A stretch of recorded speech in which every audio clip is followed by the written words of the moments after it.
sheet a couple of weeks ago. Show us your thumb for proof. Yeah, it is there. It is there. Everybody can see. It used to be like purple. I don't even know what color this is. It's like the basically brown. Yeah, there's no consistency in colors. Yeah. But from what I hear, you've dripped the system. Everyone else struggling with 6-hour waits. You just slotting in there. Is this all your friends in high places doing you favors? Look, at the end of the day, you got to understand the environment that we play in, and it's a high pressure game down here in South Africa. So, what you do, and this is what I'm telling you, my fellow South Africans, is that you wake up in the morning and you don't even bother going to the queues. My sister-in-law was at her voting station 6:15 for the polls that opened at 7.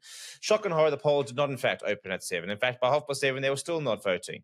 And she ended up, I think, voting just after 8 o'clock and was at very, very cold, dark 6:15. Steve, on the other hand, while she was in the queue waiting to vote, was on the driving range, warming up, sinking a few putts, ready to go low. Literally, and we didn't go low, but we got 18 holes in. We had got a few beers. We never do though, Stevie. We never do. No, we don't. We're not here to go low on the golf course. We're here to go high on the number of beers, and got some beers in. Had time to have some political chat around the golf course, and consolidate. And did those beers affect your ability to mark X in the ballot you intended to? No. We were all good there. We had to make sure we knew exactly what was going on. Although, to be honest, I think I was making my decisions as I got there. But I got it very right. You're using a tick, hey? You're meant to use the tick. Tick, yeah, exactly. And you tick like your top 3, hey? Yeah. I think that's how it works. Correct. Yeah. Well, so I was in and out within 45 minutes. It was a breeze. Walked to my voting station 2Ks up the road. So done my civic duty, and now we're doing what's the real civic duty, and that is giving the fans what they want. Giving the fans what they want. And that is an hour of Dan and Steve chatting sport. Hopefully within an hour. We've got a jam-packed show today. We're going to be covering the Champions and Challenge Cup finals, both blockbuster games in London, one of which I attended. Then we've got upcoming the last week of group stages for the URC. We've got the Premiership semi-finals, in addition to that for rugby.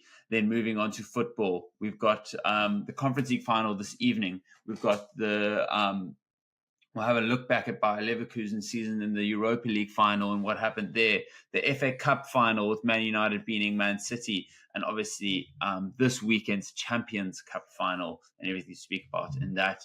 We're going to unfortunately have to speak about the end of the IPL and the final that it was. And then, of course, the Proteas and their tour to West Indies and what their 3-0 loss to the West Indies away means for their T20 World Cup hopes, which starts on Monday. So there's a jam-packed episode today. I hope you enjoy it. But let's start off, Stevie, with, as we always do, with the predictions of the week. So if you're new around here, we make a prediction on 3 different sporting games every single week. And we are tallying up a leaderboard, the first to 15, or the loser who doesn't get to 15 first is going to have to wear a sporting shirt of the other person's choosing. And it's currently 9-6 going into this week. We made 3 predictions. First off, Stevie, let's get this one out the way. We predicted the IPL finalist. And I'm at that point, there were 3 teams in it. Here. Yeah. There were 3 teams in it. There was RCB, which was my prediction.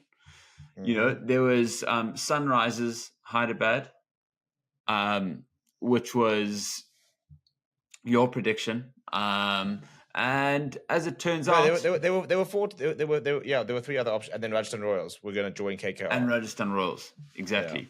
Yeah. So fair play to you. I'll give that to you. Your prediction, you got it right. Albeit their horror performance in the final. Hey, we didn't say he was going to perform well in the final. We just said he was going to beat it. 113 all out. I mean, you never seen anything like it, but we'll get into that a little bit soon. So a strong start. Then moving into the rugby, we had the Challenge Cup, which I happened to attend live.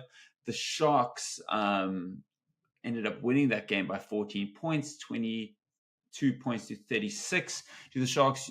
Your prediction prediction was Gloucester by 7. Mine was Gloucester by 5, by virtue of me being closer, still a bit, regular 19 points away. You'll take the win. I mean, this is so ridiculous, that we're both so wrong. It's not about winning; it's just about not losing, Stevie. This is what you need to get to grips with this game. And I lost by less, which means I'm winning. So we draw it up 1-1, taking it into the Champions Cup final on Saturday. And that was a Toulouse win by 9 points, winning 22 points to 31.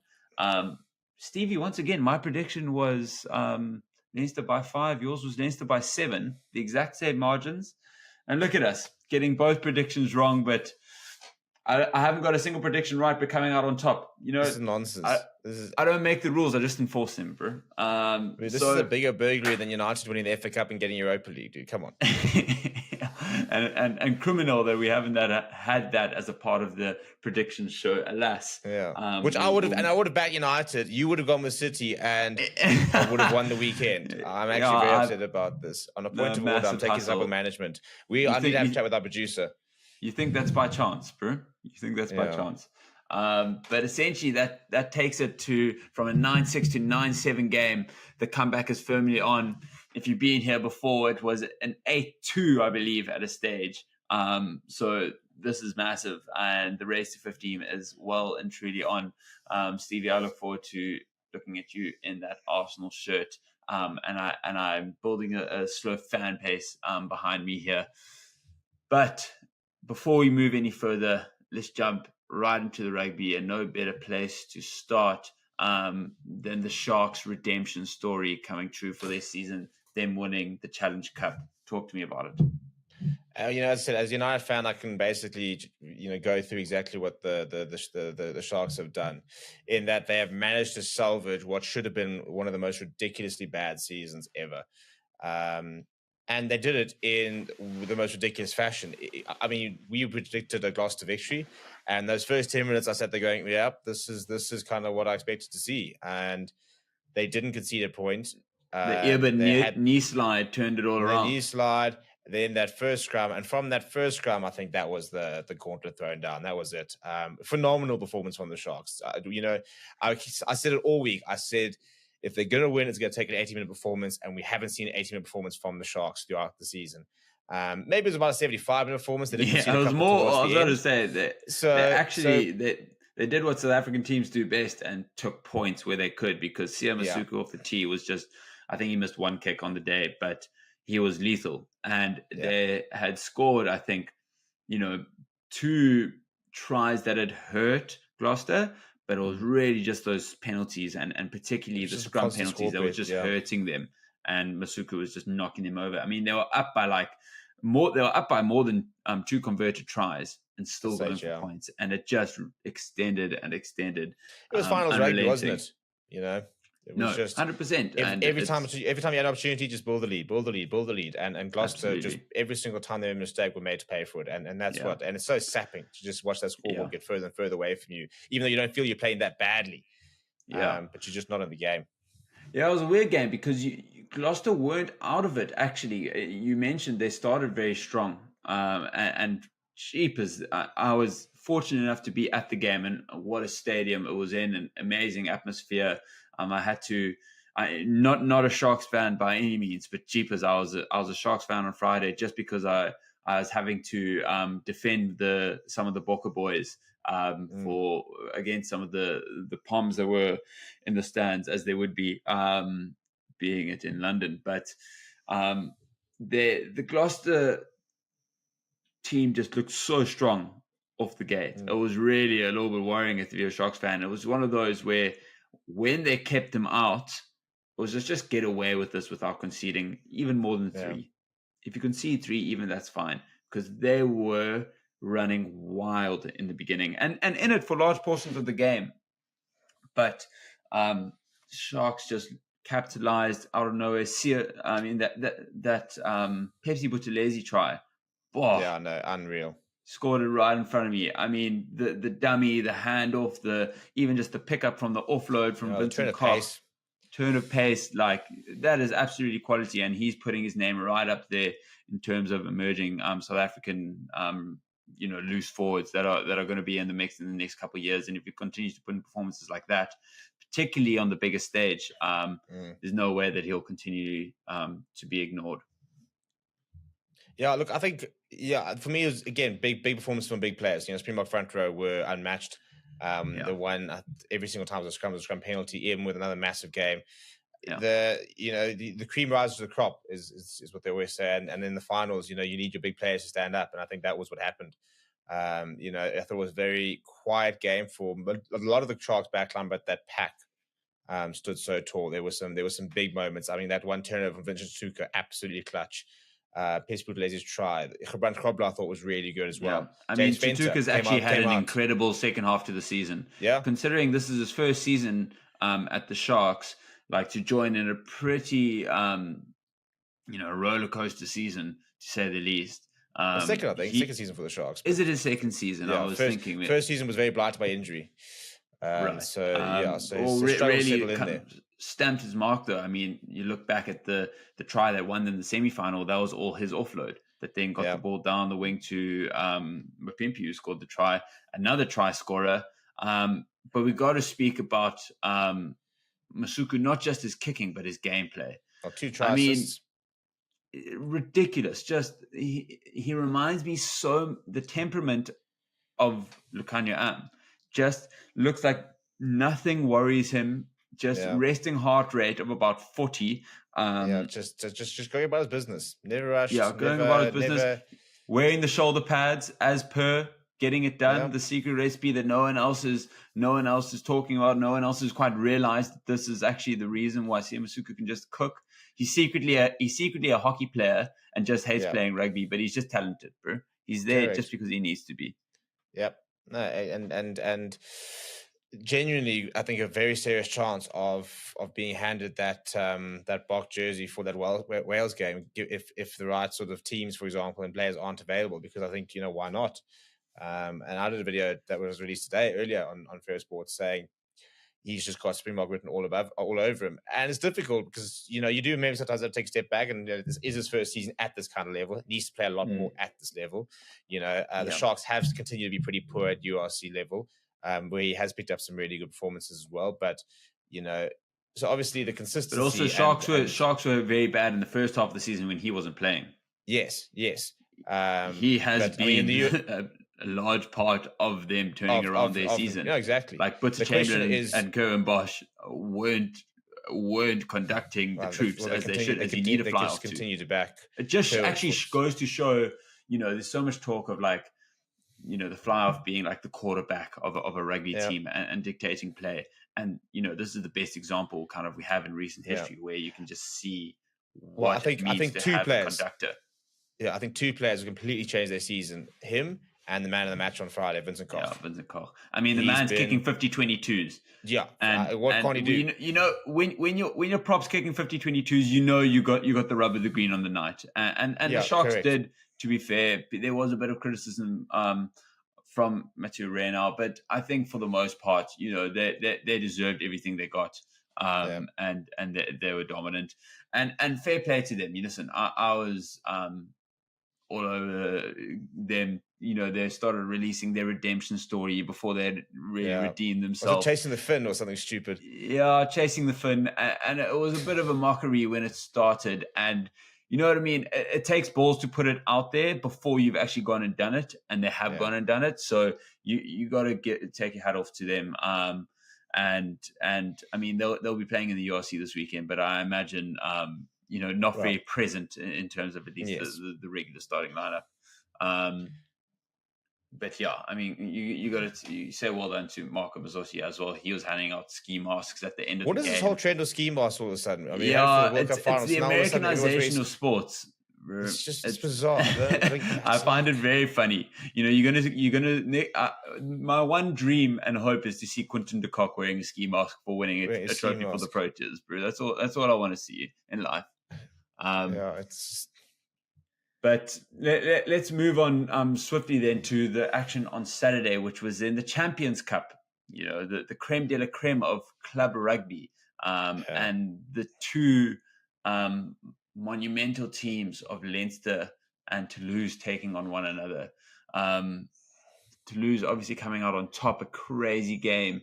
Extra time. I mean, Extra time, a when was the missed last time you drop saw a goal game in the going last to 30 seconds. I was hoping for a kickoff. That would have been unbelievable. But Toulouse going and winning by 9 in the end. It looks like a crazy high-scoring affair when you look at it on the face of it. But 15 points apiece, purely penalties. Yeah. Two, I think, or three actually disallowed tries, I think, in regular time. Just an absolute, just in an arm lock with one another, going back and forth. But could have been a completely different conversation had Kieran Frawley knocked over that drop goal. Yeah, it's an interesting one, isn't it? Because now it's like, well, have Leinster choked again and stuff, and so the game of margins is unbelievable, isn't it?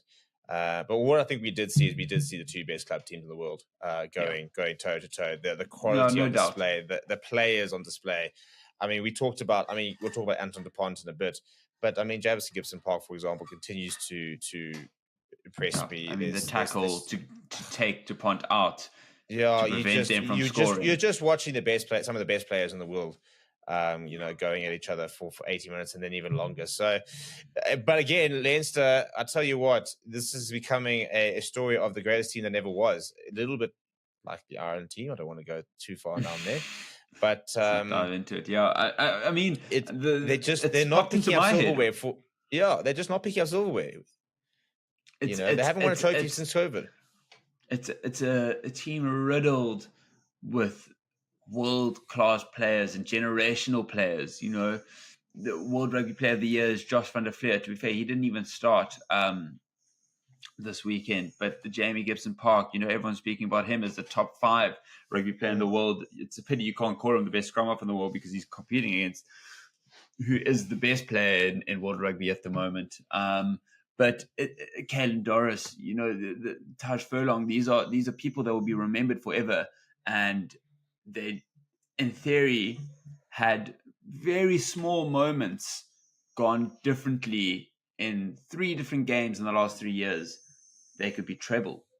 They could be 3-peat winners. Three finals and not a single victory. And including a final last year in the Aviva. I mean, obviously that was the one that was just set up for them. But 3 finals, no trophies. All against the French as well. All against the French. And you have to go. You look back at 2019, 18-19, losing that one to Saracens. So they've not won this since 2018. And for a side that has won 4 of these, of which they won, I believe, 2 back-to-back back in the beginning of this. So I think it was 2010. They've just they should have a lot more stars on their chest. Yeah. And what are we saying? So Jacques Nienaber as sitting currently as a assistant coach / physio. He was there on the sidelines during the game.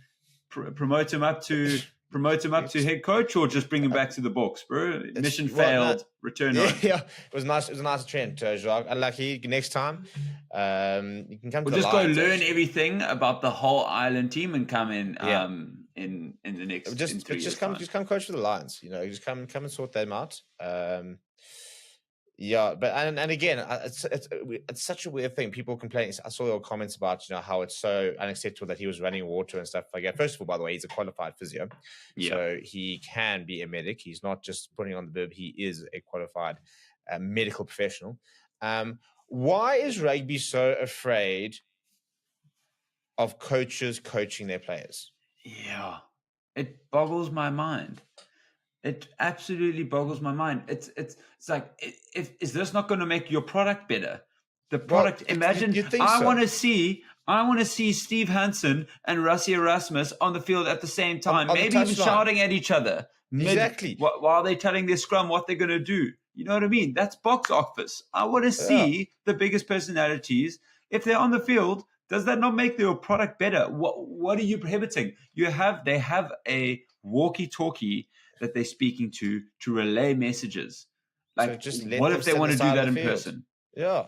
I mean, in you look at like NFL. It's not tennis where there's a rule against coaching, which I also think is crazy, but that's a whole different discussion. It's just I don't understand. Just let them coach.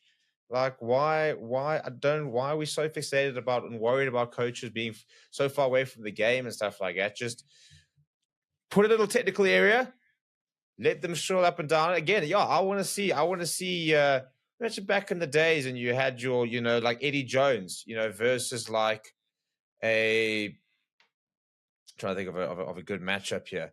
A Michael Checker versus Eddie Jones on a touchline bust up. I mean, this is what we need, Exactly. Like exchange some words. Yeah, Gatlin Rassie during the traditional Lions series. Yeah, him and Gatlin. You know what I mean? Yeah. Let them argue. Like, and as you said, at the end of the day, it's like the product itself. It's going to be better. It's about the theater. We want the theater. Yeah. Like try gatekeep. Coaches from coaching. It's like, what? Yeah. We've lost our minds a little bit. But I mean, Stevie, the big topic discussion we need to get onto, and we've got to discuss the man himself who might become an Olympic champion. He will become an Olympian, barring some injury of sorts. But Antoine Dupont. I mean, let's just quickly cover his Heineken Champions Cup. Carries 125. Ranked in Champions Cup, first. Offloads 21, first. Turnovers, scrum off, turnovers, first. Meters made, 594, second. Defenders beaten, 25, third. Again, a scrum off. Defenders beating. What? Try scored, fourth. I mean, the stats are ridiculous. And, he is just everything that Toulouse needed to get over the line, and he's everything that World Rugby needs to get buy-in from the rest of the world into what this product can be, because he is an absolute freak of nature. Some people even discussing him as the greatest of all time. I'm interested to hear your thoughts on that. Well, my biggest thought about this is the fact that he's 27 years old. Still got potentially 2 World Cups left. Yeah, he's been playing for less than 10 years at this level. He made his French debut in 2017. And we're talking about a guy who's only just gone past 50 caps for his country, being one of the best players of all time, because he is just, I don't think there's been a player that has played that has been as naturally talented and just makes the game look as easy as it does. When it comes to GOAT debates, it'll always depend on what he wins, and that's always going to be a factor. Mm-hmm. And he's doing it for club, right? He's doing it for club. So he's and again, if he goes to sevens and he just decides to pick that up, I mean, they've got 3 top 14s. It's the second European Cup he's won. If he goes, the French won their first sevens series in over 10 plus years when he played. A couple months ago. Ever. I mean, it's won the Six Nations, so he does have.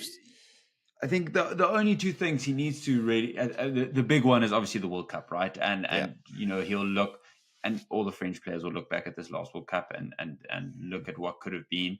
That is obviously the earmark. While if we think of other contenders, you look at the Jonah Loams of this world, Dan Carter's, Cheslin Colby, in terms of have you seen Cheslin Colby's on the list? No, he can't be. He hasn't. Okay. Let me educate you, Mr. Dan Scholz. Okay, talk to me, because I don't think you can get Cheslin Colby near an all-time greats list, because I don't think he's even played. Has he played 50 caps for the Springboks? No.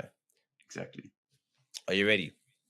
Talk to me. 2014 Currie Cup winner. We're off to a good start here. Accessible only by one country in the world. Continue. Champions Cup winner in 2021. Top 14 double winner 2019, 2021. Challenge Cup winner. So that was a Toulouse. Then a Toulon Challenge Cup winner last year. For South Africa, he has won a Rugby Championship, 2 times World Cups, a British and Irish Lions series, the Qatar Airways Cup. It is listed over here. Not to mention an Olympic bronze medal. You lost me. Oh, that's true, actually. But I did forget about the bronze. Thank you. Yeah, before you... double World Cup winner and an Olympic medalist. Yeah. As well as a Champions Cup winner, as well as 2 domestic titles for France, as well as a Challenge Cup and a British and Irish Lions series. I do think you look... when looking to the greatest of all times, you have to look at game-defining and game-changing players, not just in their era, but over the course. And I do think Ches and Colby, no, I wouldn't put him in the GOAT had, debate. To be fair, actually had the path set. Actually, that was going to be a lie, because I was going to say he was going to be the one who broke the mold of the small rugby player breaking it in. But it wasn't actually him. It was Brenton Pulser, and it was Gio Aplon. They blazed the trail for Ches and Colby. And I'm not taking anything from Ches and Colby. I love Ches and Colby. Are you mad? But yeah. I don't think you can. I don't think you can compare him to the Dan Carters of no, this but world. he is. I think he is officially one of, if not the most decorated rugby players ever. No, for sure. And there's that. You can have the most decorated and the best ever. That's different. Alas, we digress. We digress from the original argument. I think the point is we're looking at a man in DuPont at the peak of his powers who's still got 8 years of rugby left in him. What can he do with those 8 years is essentially going to define whether he will be the greatest of all time, because he's well on his way as it stands, and there's really nothing holding him back from owning that title if he's able to win. He needs to win one World Cup. World Cup, and essentially that, I think that earns him that title. But there's a lot of rugby to happen between now and 2 World Cups from now. Yeah, what we're really telling you is that every chance you get to watch Antoine Dupont do it, because you're watching one of the best players to have ever touched a rugby ball. Literally, that is the main thing. And the point is, it's not even when he's touching the rugby ball; it's the game awareness. The fact that he's a number 9, a scrum half, and he's got the most turnovers in the biggest club rugby competition in the world is just ludicrous. He had an intercept from Dan Sheehan in the final. Looked like he was off to the races, going to go score a try, managed to get tackled. Who was the person who turned the ball over to win his team back the penalty? DuPont, who was the person whose pass was intercepted. So even when he makes a mistake, he comes out with a penalty. This is the type of guy that he is. You can't keep him out of the game. Yeah, it's just, and when he's on, it's just you've got that extra 10% chance of winning.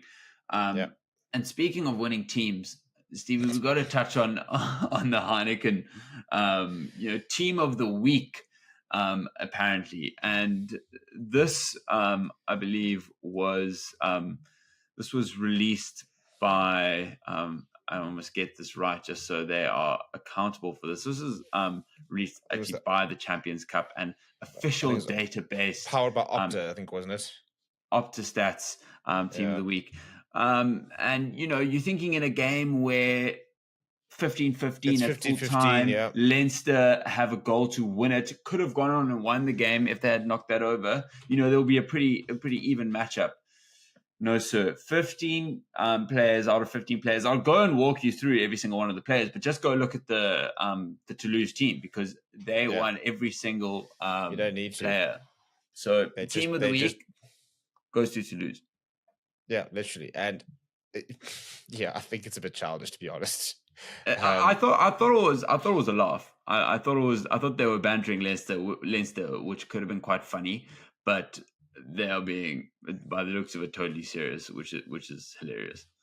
Yeah, and as if the Leinster fans haven't been kicked enough in the last weekend to really piss them off, and they decided to release that. So.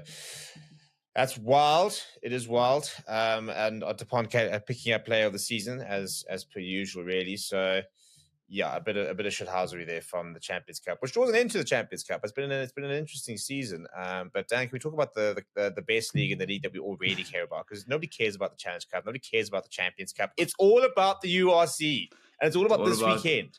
And Stevie, it's my boys versus your boys. I'm sick of. 1 week supporting the Sharks, I'm done.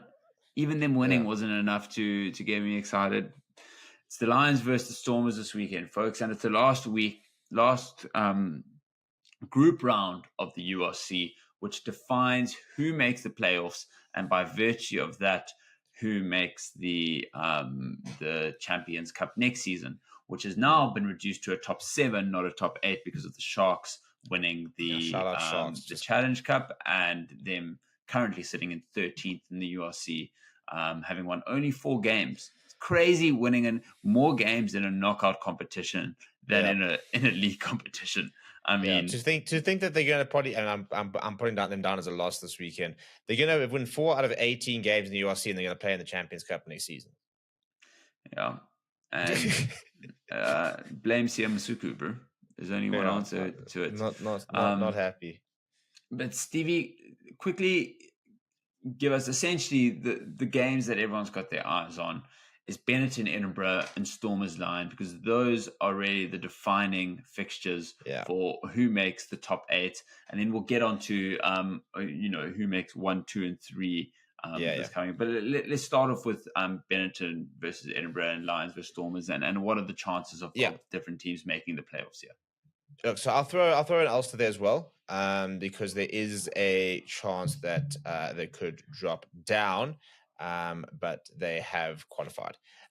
So basically, the Stormers are through. You're happy if you're a Stormers player. You know you've got to the playoff stuff like that. Edinburgh, Benetton, Lions all sit on 49 points, and 7, 8, and 9. Now 7 and 8 go into the playoffs. 7 is a Champions Cup spot. So if for Lions, your ideal situation is grabbing 7th place, qualifying for the playoffs, as well as securing a place in the Champions Cup for next season. For that to happen, they will need to win with a bonus point, ideally, or else they'll need Edinburgh and Benetton to draw, in which case just a win will be enough for the Lions. But should they win with a bonus point and either Benetton or Edinburgh do not win with a bonus point, the Lions will finish 7th. The Lions will also finish 7th if Ulster do not finish, they can actually even go up to 6th. If Ulster do not pick up a point at all against Munster and they remain at 53 Which points. Which is highly possible because Munster will want to be protecting that top spot, potentially a home quarter, semi, and final for them. So that's going to be 2 full-strength teams. Correct. So that is an awesome opportunity. So basically what the Lions have got to do is the Lions have got to go out and win with a bonus point. That for me should be enough for them to get into at least the top 8 into playoffs, because Edinburgh and Benetton, one of them will drop points. So that's a bonus point win for the Lions guarantees them a spot. In fact, basically a win for the Lions really should guarantee them a spot in the next round. So a win for the Lions gets them into the top 8, and a bonus point win should get them or could possibly get them to 7th, which would then mean a Champions Cup. And that we should clarify that is because, Lions, Benetton, and Edinburgh are all sitting on 49 points. Yeah. But it does not go to points difference where the Lions are well ahead of Benetton and Edinburgh. It goes to games won, where the Lions have won 1 less than Benetton and 2 less than Edinburgh. Which is why if Ulster win, for example, if Ulster get a point, and Edinburgh and Benetton get a bonus point victory, for example, then they'll be and as well as the Lions, they'll be tied on points. But the Lions having one game fewer would then be the de facto 8th place. Stevie, we're speaking about this like the Lions are playing Zebra at home, but we're talking about the Stormers away. You also got stripes on your kit, so you had to dispatch as well. And all Stormers are really playing for is to cement their position in 5th, which, to be honest, isn't a lot, but it's to make sure that they don't slide down. But also, as we've mentioned previously in other episodes, there's been a bit of a break. A week away from URC, you're going to go into the knockout soon. You actually want to have your players playing as regularly as possible. It's not like they're coming off the back of a game and going straight in. So I do see a very strong Stormers team playing this weekend. Not an important enough game to risk any knocks in terms of players who are not fully fit. So for example, talks about Sash Famigom Zulu, potentially carrying a knock and stuff like that. If a player's carrying the knock, you're not sacrificing. Obviously, Willemse out injured, but that's for the rest of the season anyways. I predict a very high-scoring game in this one. It's 2 teams who I think are going to go at it. I think the Stormers will be desperate to try and finish with the win. The Lions, the Lions are going to be desperate for and they know likely the Stormers' last home game of the season as well. So there'll be a big crowd there. They love playing a bit of razzle-dazzle at home, and to an extent where they don't almost respect the opposition enough. We saw what happened at Ospreys, where they were so dominant and really could have won the game if they had played just rugby that was dominant and kept the ball a little closer, although they were so expansive and actually paid the price. But it's almost like it's unwavered by the opposition and the scenario. So I agree. I think a lot of points in this one this weekend. Yeah, I think it's gonna be an interesting one. I think other than that, Sharks Bulls, I think will be a bit of a walkover. Bulls desperate to first of all make sure they finish at least second. Potentially winning first. Yeah, they could get first. Munster slip up, so it's there for them. So they'll go full strength because they don't want to slip away. Because at the moment, if they do finish second, then obviously means if they win their quarterfinal, they will have a home semi, which would make a huge difference.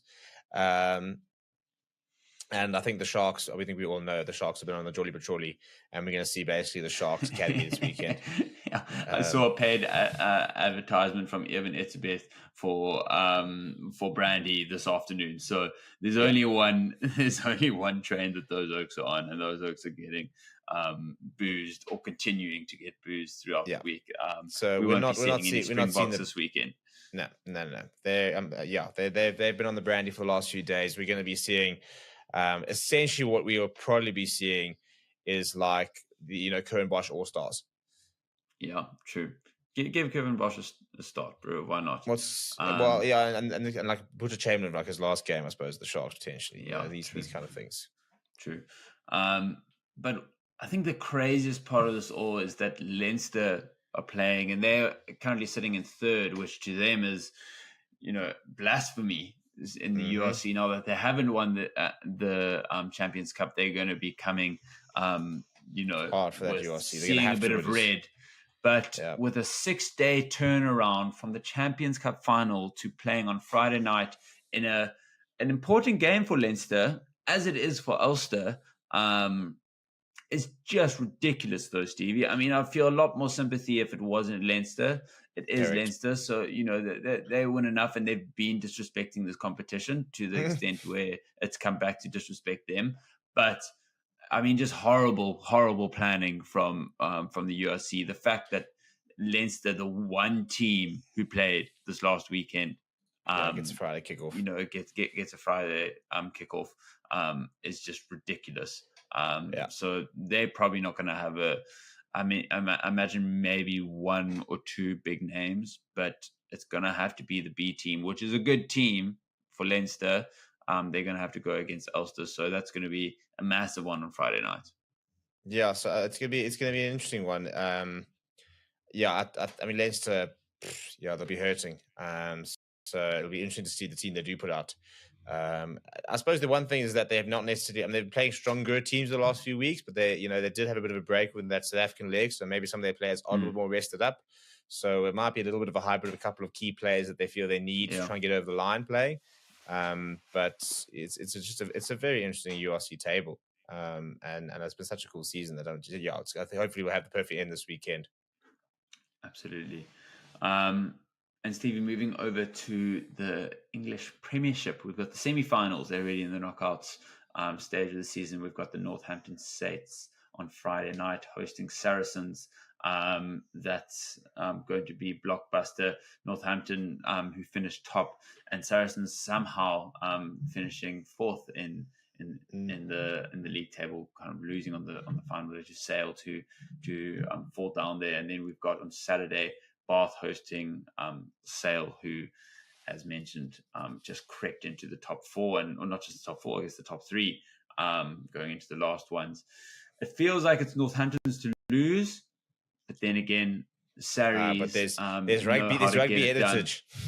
There's rugby heritage, but I do actually think that it's better off for them playing them in the semi-finals and the finals. Yeah, they'll have home ground advantage, and possibly less pressure than a final at Twickenham. Players playing as they would, regularly in a group stage game. It's less of the hype and the everything that goes on that is a final at Twickenham. So I do, and I hope Northampton are able to get it done. Yeah, no, it'd be very cool to see it done. It is going to be an interesting one. I mean, Saracens losing a couple of players. The likes, but also, I mean, Cordy Laws, he's finishing his time at Northampton. Owen Farrell's finishing his time at Saracens. So it's an interesting weekend ahead. Bath, Finn Russell, the GOAT, putting strings there. Can he lead them to a potential title? Keen to see that as well. Thomas du Toit, the GOAT, bro. Thomas Latour, yeah, look at the season he's had. So, but lots of South Africans on display. You'll see Joanna Augustus for Northampton. Obviously, the prayers in and around that sales side. As mentioned, the Thomas Latour for Bath. We need to speak about Springbok number 8 because we have lost our our succession plan was Jasper Wiese coming in for the retired Dwayne Vermeulen, and he goes ahead and gets a 5-match ban for a tip tackle or a tip clear out. I'm not sure how you would define it, but a bit of a weird one. And now everyone's looking left, right. There's Evan Roos, who seems to be there and thereabouts, but also can't stop getting penalized and yellow cards during games. So, people are calling for Augustus to come back there. Now Pepsi Buthelezi had the game that he has. Is he going to potentially make it up? So that number 8 in the green and gold jersey is well up for grabs now with the Jasper Wiese ban that's come into effect. Yeah, I spoke a little bit last week in terms of what the options are, and you've got, for example, Kwagga Smith as well, and are they to start him? Will they continue to bring him off the bench? Will Kwagga Smith start a Springbok game at 8? Yeah, is it possible? I think he's done it. I think he did it against. He might have started British Irish Lions games. No, I think British Irish Lions. If he did play with the bench, but at that Georgia game in the pre-match series, I think he just started 8. He can play 8. It's just whether Rassie will actually use him as a starter or not. Yeah, exactly. So yeah, it's gonna be that's a very interesting one, and then I think that's the nice thing about the last couple of games. You got a lot of South African 8s who are trying to put their hands up and just try to throw the last little roll of the dice, sort of put them on the radar there to Rassie before that squad, which will be announced next weekend. Huge, absolutely massive, and no doubt we'll be speaking about that when it comes out. Stevie, let's move over to the football for this week. We had arguably the biggest upset of the season. Leverkusen losing their first game of the season in their second last game of the season to Atalanta in the final. And it was a Lookman masterclass, the former Fulham man with a hat-trick in the 12th, 28th and 75th minute, and a bloody good hat-trick at that, to beat Leverkusen in the final, not getting I don't know what you would call it. I guess, usually I'd say like a golden, you get the golden trophy if you get an unbeaten league season. Maybe they'll get the platinum. They would have got the platinum one, doing what no other football team was going to be able to do. And unfortunately, their loss to Atalanta was there. And I thought it would be difficult for them. Yeah. I'm not sure if I mentioned it on the pod. I feel like I did, but I thought it was there for Atalanta to take. And fair bloody play to Atalanta. Atalanta, good side. When they got Liverpool in the quarterfinals, I think their chances of winning the whole thing was sitting at below 10%. And they got written off. Everyone got told Liverpool was going to beat them. And then when they beat that, no one cared about anyone but Leverkusen. And they've gone and won 3-0 in the final. As you said, a hard team to beat. And I think that makes it 6 or 7 teams that could potentially qualify from Italy in the Champions League next season because of how well they've done, which is pretty ludicrous when you think about it. And we've got the Conference League tonight, Stevie. Olympiacos, Fiorentina. We're talking about just kicked off. Ultra fans versus ultra fans. And you'll know the result by the time we release this, but it's always good to watch these European finals, and there's no one bigger than the one coming up this weekend. Yeah, so I think I was busy looking at the fact that the Fiorentina was just look, the Leverkusen one. I think I'm not overly. It was always going to come to an end, wasn't it? And this Atlanta side, I've watched them a bit over the last few years, and we've been growing into a side that can upset team. I mean, they had some very nice Serie A campaigns. I think in the COVID year they made a Champions League semi-final, if I'm not incorrect. In during COVID year, I think they got knocked out in PSG in the semi-finals of the Champions League. It was either that or quarterfinals. It was they went bloody far. They had that insane run. They went very far. I think it was quarterfinals. Yeah.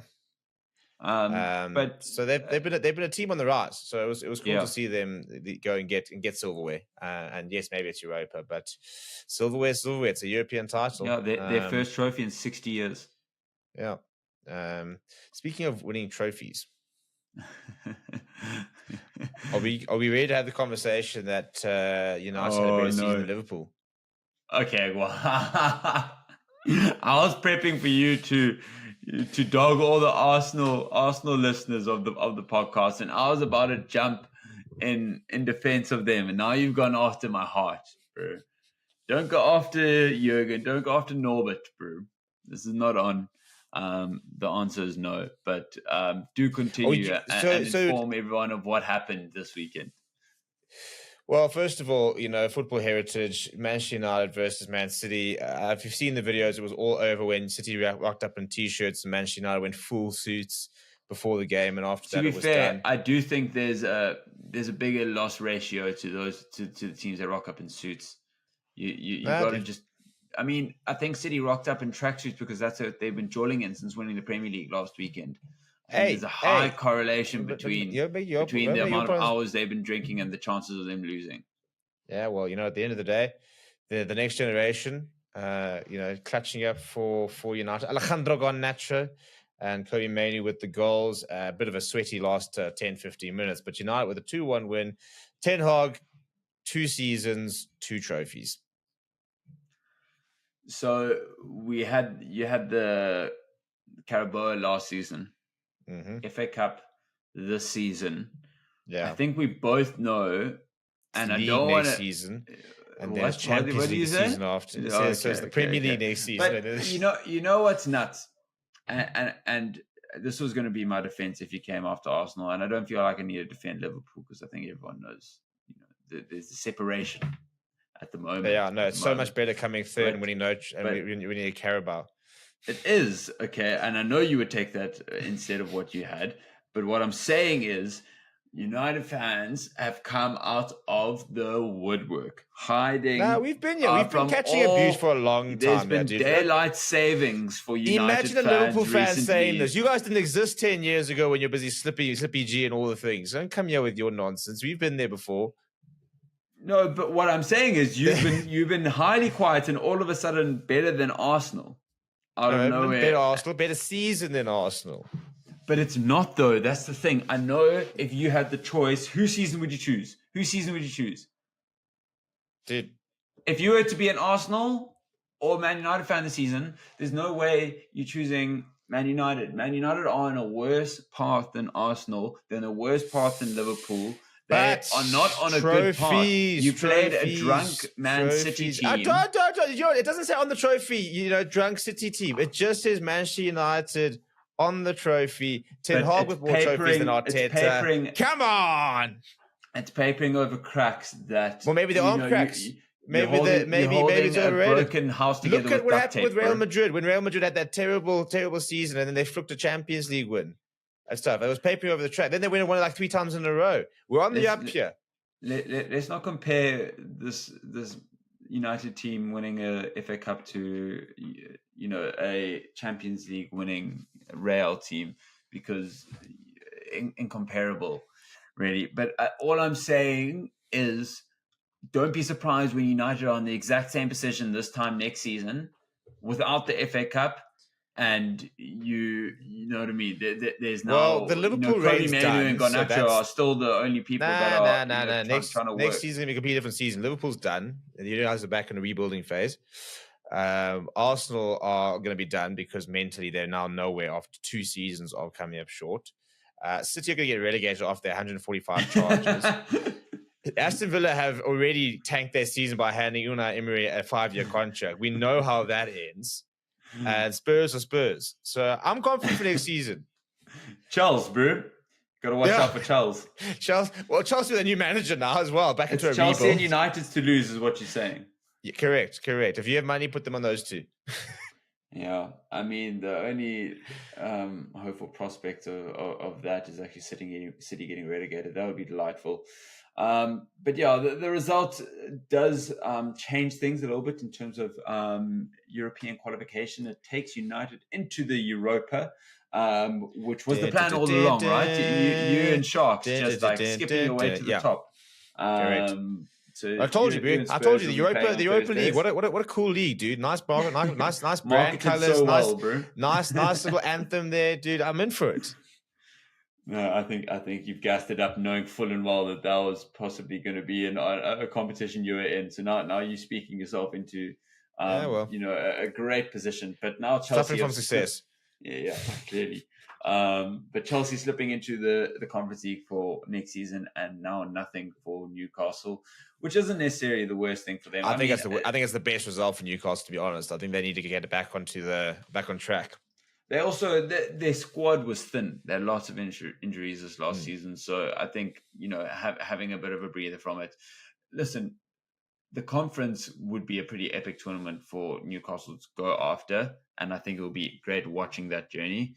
But yeah, it's a conference. It's like it's not the end of the world if you don't qualify. But they'll be there and thereabouts. I think they'll be back next season. But there's still one more game left in the season, Stevie. The big one. The big one.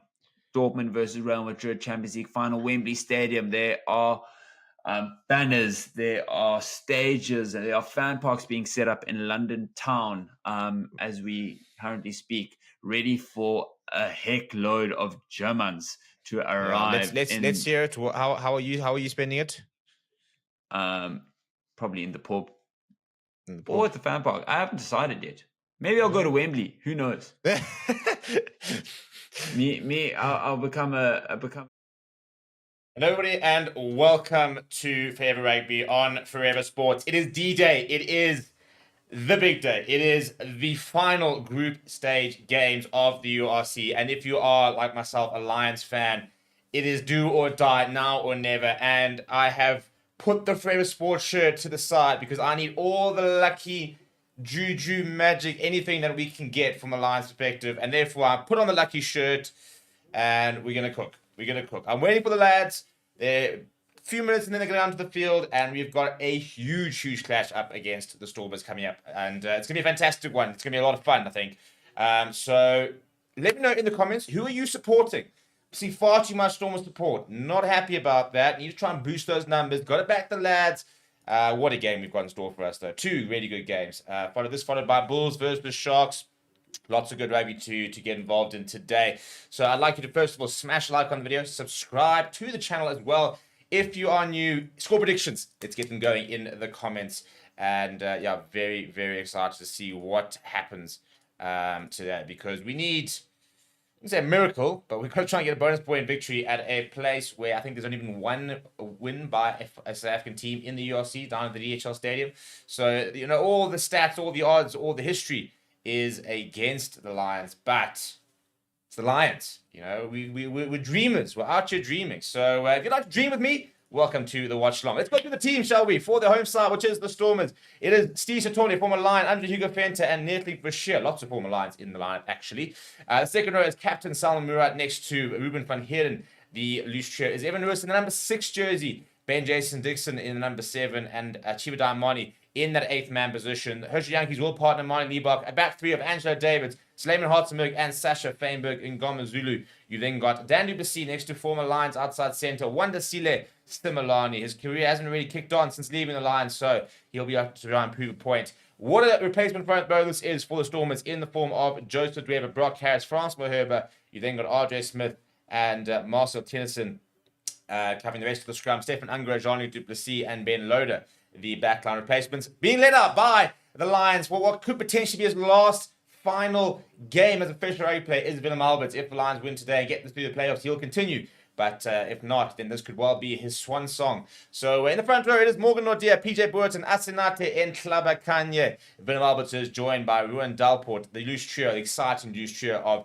JC Pretorius, Emmanuel Stuka, and Franco Horn. Mone van den Berg, who have just spent a bit of time in the Springbok camp next to Snell Nahamba, that very important halfback pairing. You then got Edward van der Merwe, Rabs Makwana, who was fantastic against Glasgow Warriors, and one of the players of the season for the Lions in Koen Horn. In the midfield, Jordan Henderson gets another start at 12. He's got Eric Cornelius outside him. He's been impressive of late. You then got the likes of Jakob Asaki, Jean-Pierre, JP Smith, Ruan Dre, Etienne Oosthuizen, Reynard North-Nachel, Eisen Esterhazen, Mario Slow, and Gianni Lombard coming off the bench for the Lions. And we now have the Stormers coming out onto the park. We will have kickoff very shortly. Last opportunity to get your score predictions.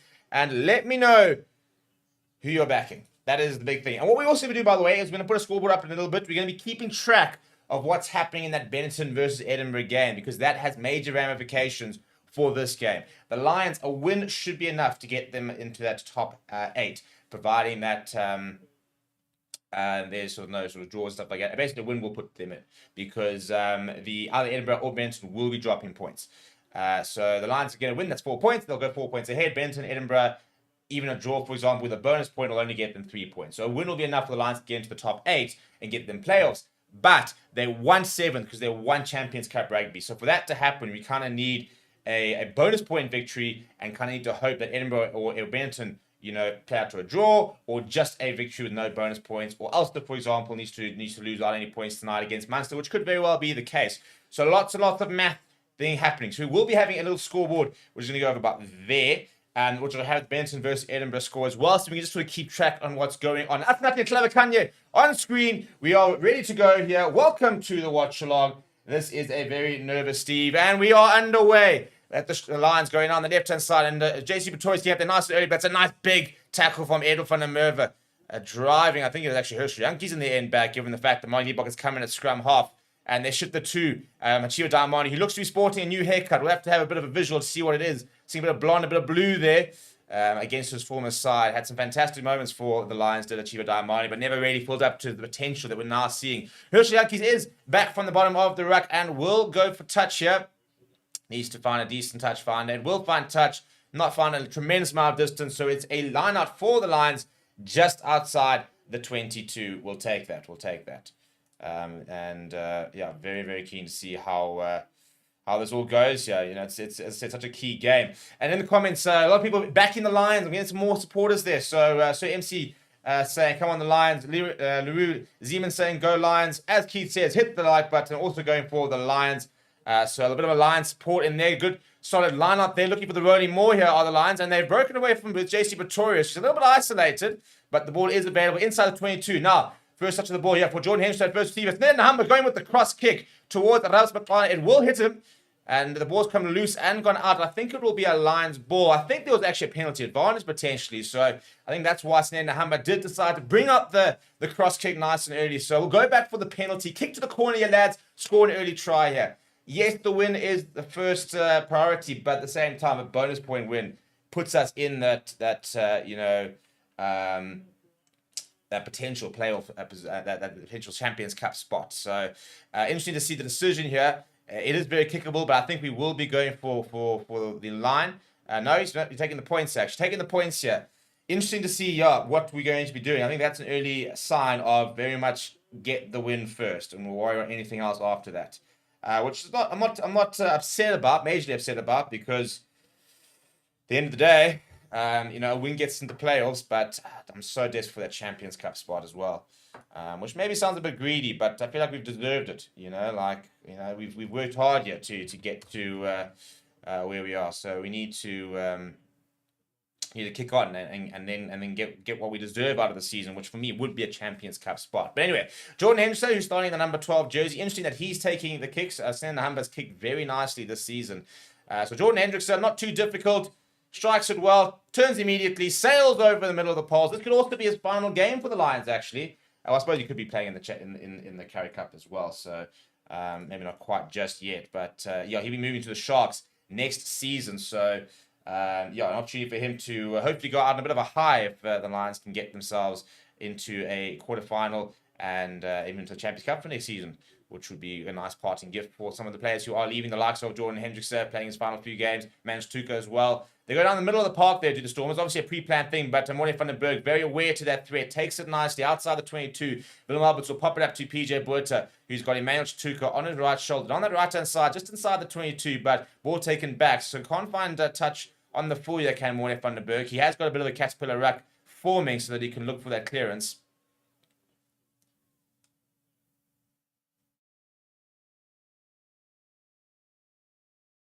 I thought that was carried back, but doesn't seem to have been picked up, so we'll take it.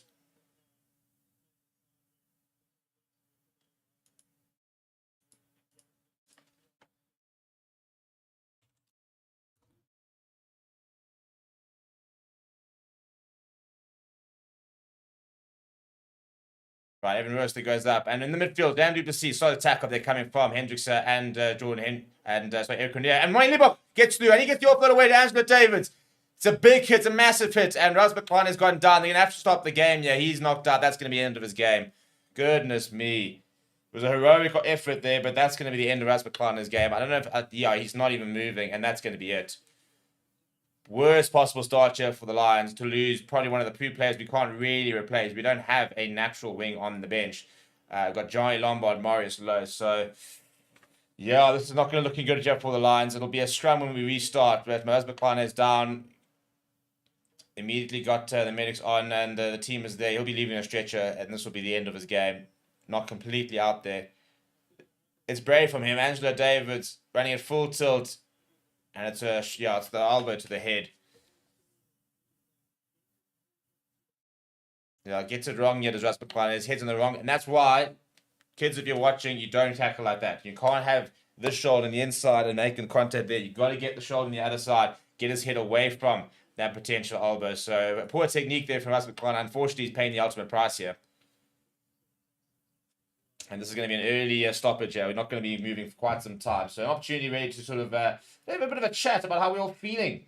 As I'm a very nervous Lions fan. And I think there'll be plenty of nerves in and around a lot of the South African fans throughout this weekend, actually watching various different matches and things that might have impacts on the logs and stuff like that, where people are going to be playing.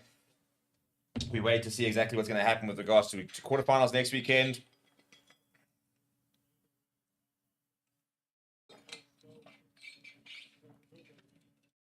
Lions have won 3 out of the last 4 games. So on a bit of a run.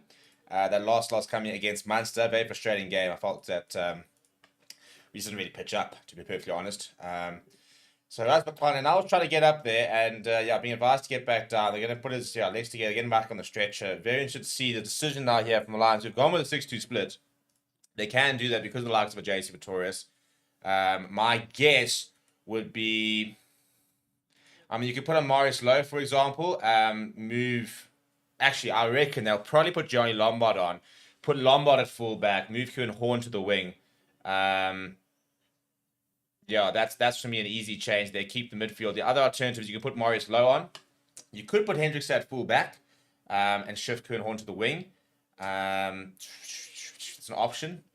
That for me would make the most sense. Well, Kieran Horn is the only one who is a natural wing replacement. So unless you're going to put Eric Cornelius on the wing, which I don't think we would. So decision time here from the Lions. And they've won a 3 away games so far. All the stats coming up here on screen here from the Lions. And we will have to kick off very shortly between that Benetton versus Edinburgh game. That gets underway in 7 minutes. And just watching. It was promising play here. Moyne Liebach there. Showing going. Getting away from PJ Borter. Getting the offload away to Angelo Davids. And then, Ras McLaren. And you can just see his arms up there. He's barely moving. And not fun to watch. I'm just trying to see what's happened with the Lions here. What have we done here? How have we changed it? I'm not seeing Marius Lowe. Joey Lombard for me would make the most sense. Put him at fullback, shift Kieran Horn. That's easy. Not ideal as you want to have Kieran Horn at fullback. That's where I think he's so good. But he's a very competent winger as Kieran. Very much in sort of that Tyron Gree kind of mold. Knows his way around the try line. But we're still getting Ras McLaren to stretch it off here. So it'll take a bit of a while. Take a few more minutes.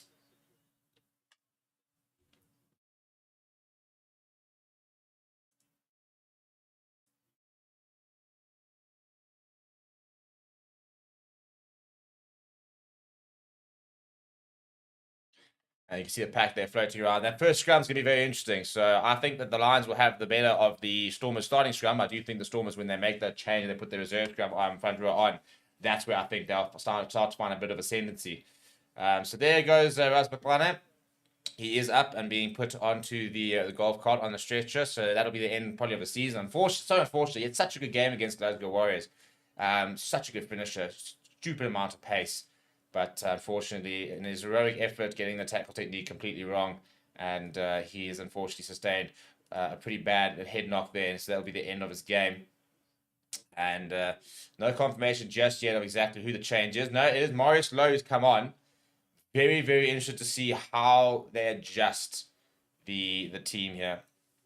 Is this going to be Hendrickson at I mean, at the moment, for example, defensively, and this is an interesting one. Defensively, Jordan Hendricks has gone to first, well, where your sort of 10 would traditionally stand. Marius Lowe's into the midfield there. Snena Hammer sort of moved towards the right hand side. We have seen the Lions do that, kind of sort of defend that first that number 10 channel by putting like a Marius Lowe there, for example, because obviously targets Snena Hammer defensively. Not that he's a bad defender, but he's just so small. He does not. I mean, if you got Dan Duplessis running full tilt, an early penalty there. Morgan O'Dear losing his footing there against Netty Bashir. So an interesting decision now from the Stormers. They don't really need this game, to be perfectly honest. They don't have to. I mean, but that's why I reckon. I wonder if we might see them go for the corner. They are going to go for the corner. Yeah, I think they're here to play rugby. To be honest, they talked about the fact that they want to fine tune going into the quarterfinal. So I don't think the results are the important as much as the performances. And you can just see there, Morgan O'Dear as he goes down the bind, they're completely slipping. So I don't think there's not much in that. You can just see he didn't have a great bind. So just needs to get that bind right in the next one. Ball over the top. And now Darmani has lost that forward. So here's turnover ball. Frank Horn comes away with it. There's a knock-on advantage here for the Lions. Morley Vandenberg has got Snena Hammer. Actually, I imagine he's probably got Jordan Hendricks here in the pocket here. He's going to go to himself, though. That left boot of Morley Vandenberg. He will not find touch, though. So it's a slow chase here. Bit of space on the left-hand side for some of the Stormers players. And touch Famer Gomezulu. Long pass out wide by Marty Liebach. And Kuhn Horn goes across, makes a nice tackle on Naaman Hartzenberg just outside 22. Stormers shifting back on the right-hand side to Salman Murat. He's tackled by his opposite number and his opposite captain, by the way. Both captains sporting the number 4 jersey today. And Andrew Hugo Fenter, his first carry. A couple of Lions defenders up nice and quickly. That sort of rush defense they're starting to see. Maurice Lowe hits Sasha Famer Gomezulu hard. He's kicked in behind and just driving the Lions back. Not a bad kick that from the youngster. Still very interested to see how we've adjusted here.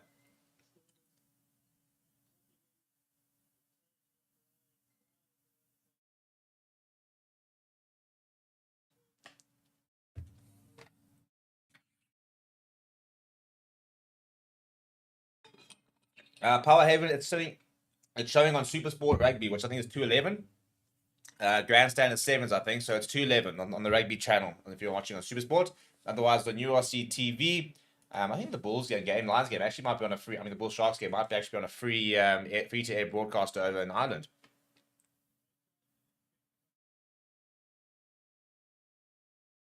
So there's a penalty here for the Stormers for a late charge. I think it's against 15. So it's obviously on Sasha Famer Gomezulu. I think, is that from the kick here? That seems very, very harsh.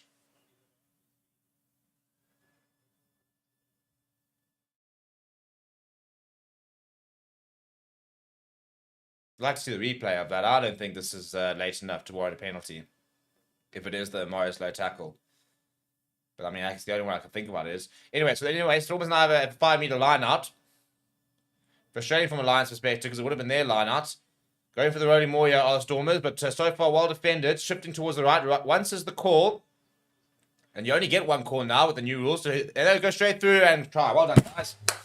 Lovely. Love it. Nice early penalty and concede a try. A little discipline early on to really start things off terribly. I mean, really, guys, there's one thing you can't afford to do in this game is be ill-disciplined. It's the one game where you've got to really make sure the discipline's right. And the early defense here set looked pretty good here. And then where does it sort of, I think it just breaks through down the right-hand side. They're shifting. Yeah, and they do shift around the corner. And then you're asking Morley Vandenberg to stop 4 Stormers 4. It's not really happening, is it?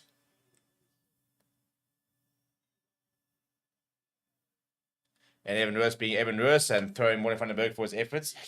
He can really be a bit of a doer sometimes.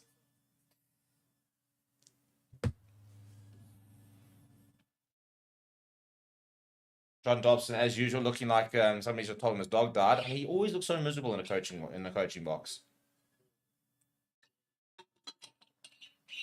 Must be the most nervous watcher of a rugby game I've ever witnessed. Right, Marty Liebach on the right-hand side. Marty, I love you. You know I back you. I need you to have an off day with the boot. I need you to channel that Marty Liebach that everybody kind of berates, which is unfortunately just a risk you're going to have to take here because I can't afford to have you doing that, which is spinning the poles. Ah, dear. Right, so Stormers go up 7 points to 3. Lions frustratingly conceding a silly penalty and then a good more try there from the Stormers. So 7 points to 3, work to do. And this is, again, I didn't want to say it, but just go for the try. Like, I understand, like, a nice early 3 points, but be confident, guys. Like, I feel like sometimes we're far too conservative. We're a team that likes to score tries. So let's continue to try and keep scoring tries. But also the nice thing about the Lions, because they do can score tries, is that we're never really out of it. And especially when you win your kickoffs like that. Morning Vandenberg's feeling a bit of space, and he's just short of the 22. That's a nice carry from him. So it's both kickoffs, which have been pretty well done by the Lions. Now, Chatuka flies out to Currie. All options. Ball over the top towards Franco Horn. This is where he flourishes in those sort of those trams. Eric Cornier, he does find himself on the wing, by the way. Back to Franco Horn. Franco Horn, nice leg drive from him. Lions into the 22. Vandenberg goes to Emmanuel Chatuka. Big hit on him. Penalty advantage as well here for the Lions. Come on, the lads! Vandenberg just in the Humber. Humber goes short. And that's Dalport. Still penalty advantage for the Lions. Morning Vandenberg, leave options. Goes to PJ Boerter. PJ Boerter steps inside. Brought down by Evan Ruiz. Ball available. Morning Vandenberg a bit late to get there and then put on a lot of pressure, but the penalty will be awarded. Again, interesting decision now. To go to the corner, yeah, I think would probably for me be the right decision, but we might take the points to get with themselves one. What's the chat here, lads? Yeah, I'm going to take the points here. So, yeah, I'll take in the three points. I mean, I don't want to turn down points on offer. I just feel that the Stormers are going to score tries as well. So, if we're scoring 3 for their 7, mathematically, it's not going to end well, is it? But that's a nice kickoff there. As usual, looking dangerous with the ball in hand.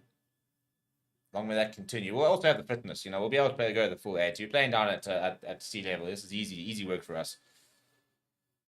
Jordan Henderson to make it a 1-point game. The thing is, as well, is the Lions have got to try and get 2 bonus points. What? A 4-point bonus point. A 4-try bonus point. There it is. It's good. It's a 1-point game. Lions back in it. Because if we were to lose, but collect 2 points, for example, and Edinburgh and Benson play out to it's a runaway victory for either of the side, which has started. There we go. It would mean that the Lions would actually be ahead. So if the Lions take 2 points, they can end up on 51 points. And if Benson or Edinburgh are limited to just 1 point, Lions could go to or go back into that top 8. So 4 tries for me has to be the order of the day. But has not been the case so far. It's a horrible pass from Sacha Zulu, and it's come wide. It's come. Oh, no forward there, nothing. Evan Ruiz not making a bit of a break. Oh, you've got to be kidding me. You've got it. If they score here, I'll absolutely lose it. Stormers into the 22. To Diamani. Chatuka, has he got his hands on it? He has got his hands on it. That's a good turnover there for me. Manuel, my boy. Now Mr. Referee's got to roll. It's a good turnover there. I tell you, I mean, that was so close to being kicked through by Morning Vandenberg. Could have been a runaway for Lions try. It was almost a runaway Stormers try. It's all happening. Lions do have possession inside the 22. This is going to go back to Morning Vandenberg's going to go to the boot himself. Not the best kick, but he will find touch and relieve a bit of pressure.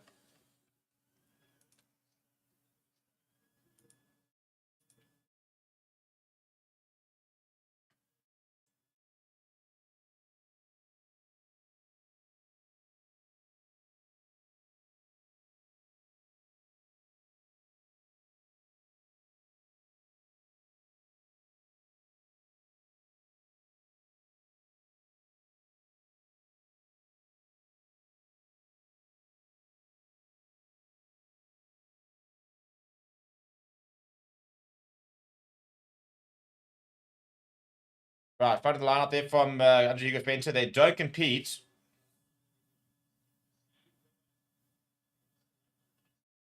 Right down the left-hand side, Hartzenberg gets away from one, but it's not back as from Kuhn Horn. And then eventually forwards. So it will be a scrum.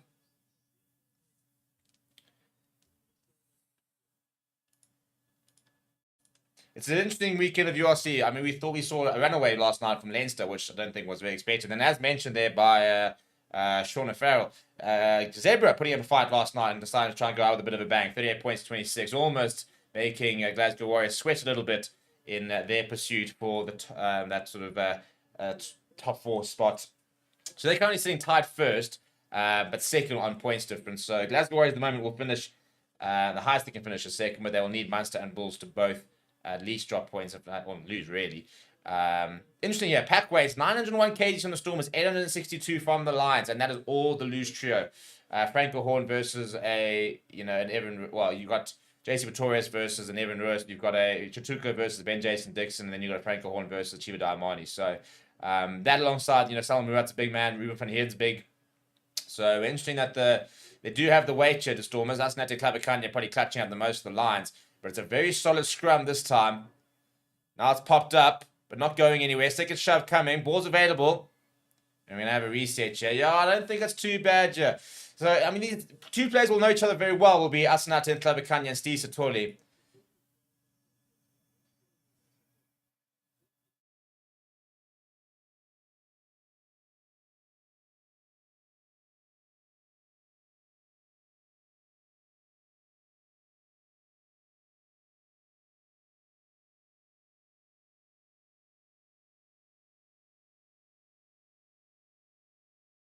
Imagine coming onto a stream and talking about how the Lions suck when you live in a province that can't even they don't even have a rugby team.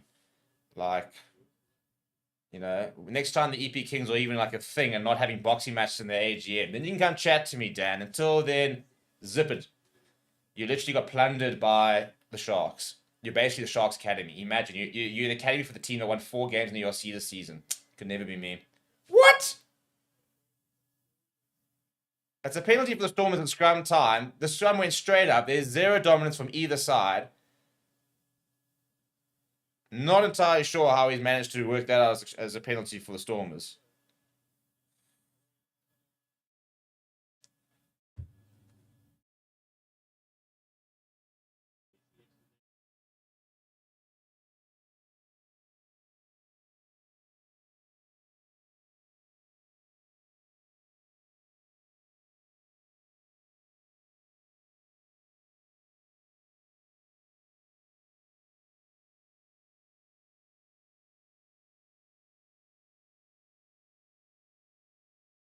I think that's very, very 50-50 if you ask me.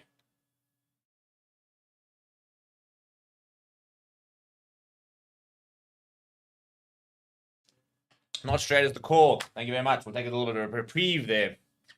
Holding on you. Now it'll be interesting. Lions have to put it at the scrum this time. I'm going to say something a bit controversial here. And say that I rate Andre Hugo Venter as a rugby player. I do not rate him as the best hooker at Stormers, and I believe that JJ Kotze is being absolutely disrespected by not being played. And I believe that JJ Kotze wants to play some good rugby. If you're watching this, JJ, the Lions is where you should be at. 24 years old this year. Great player as well as I'm concerned. Very, very talented. Could potentially play for the Box, I reckon. And yeah, we'll have you. We'll have you.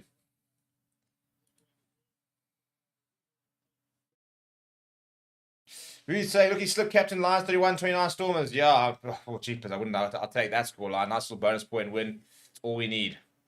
Bonus point and then the win. It's gone straight down there. Ball available at the back.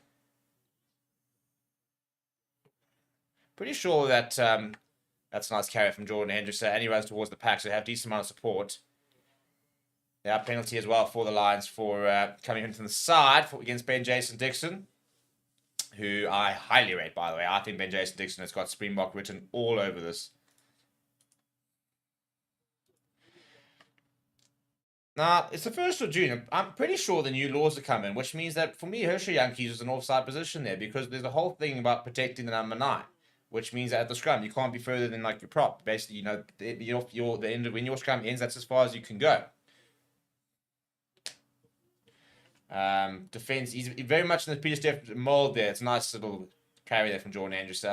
We had a conversation on Twitter and somebody mentioned the fact that are they going to have go forward ball with Jordan Hendricks at inside center without Marius Lowe? And he's a different ball carrier. Marius Lowe, far more powerful, barbaric even sometimes. Little chip at the top for Snell and the Humber. And it is it's kicked through actually. Bit of pressure now on Hunter Hugo Finch going all the way back. Oh, he's missed it! No, he's gathered it eventually. But a couple of players around there. Stormers struggling to get back inside their own 5-meter line. Liebach pops it to Similani. Similani's trying to get away. Goes to the boot. Gets charged down, though. And starved on by JC Pretorius. This is hectic. That's a clever. Can you pick up and go? Go! That's a Nazi! He's still going. My lad. Lions in the front foot, 5 meters out.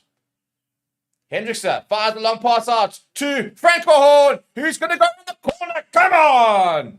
There it is, number 1. Come on, let's move, let's move.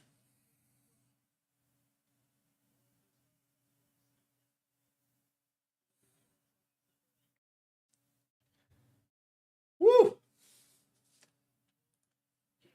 Okay, that's a good point there, Sean. So it's 1st of July. Very nonsense. I suppose for the new international season, but it's going to be an interesting one for that exact reason. Now, this is an interesting, there we go. Charged down from Similani. Desperate from JC Pretorius, who he opts to dive on the ball, whereas Herschel Yankees was just trying to pick it up. And then that long pass off from Hendricks, that's a great pass to Franco Horn, who had Eric Cornier outside, and he goes over. Lions into the lead, 1 try down, 3 to go, boys. Come on.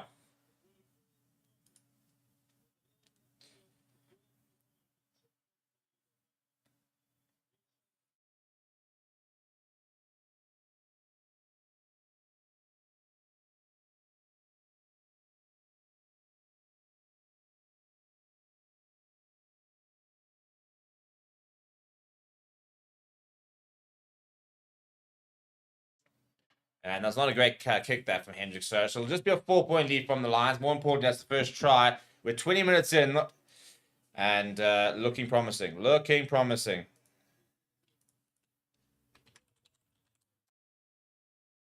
These guys score another one, yeah, boy. Come on, lads.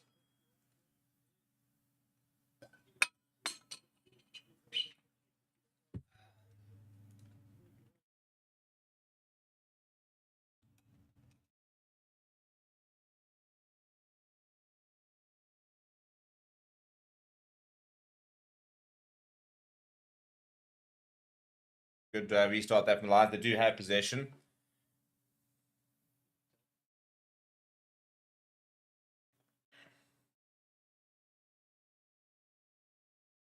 Vandenberg lifted high in the air, right against touchline.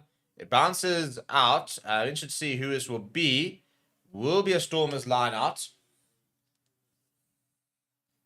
There's a testing kick there from Vandenberg, right up against the touchline. Edwin Vandenberg was there to try and make things difficult for Sash Famer Gomazulu, who's had a tough start actually. He had a nice kick in behind, but threw a wayward pass to Liebach, which almost put them under a lot of pressure.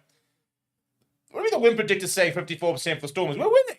And we're still in the line-out. We're operating here. Edwin Vandenberg to Hendrickson. To Marius Lowe. Ball out wide to Kieran Horn. Fresh bit of grass ahead of him. Not a good kick from Kieran Horn. He puts his hand up. That is actually pretty dreadful, to be honest.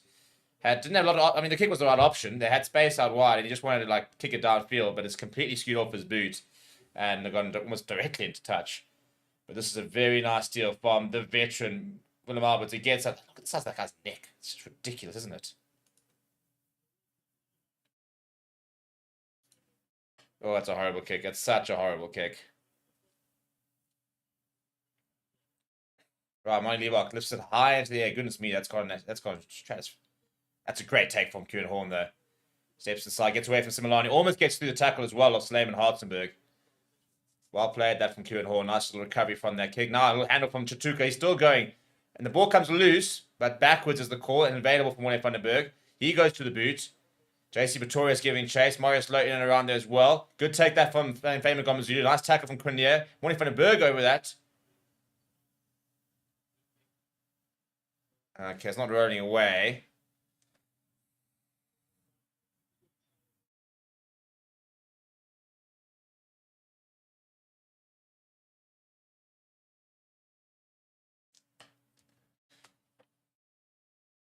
So well taken by Sash Famer Gomazulu. It's a good tackle from Cornier.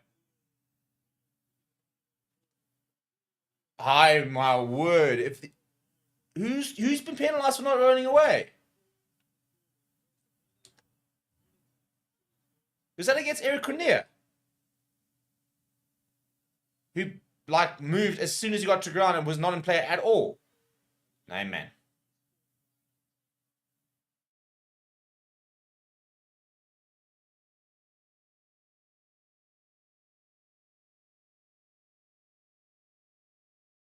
Front football here for the Stormers. Letting Bashir inside the 22.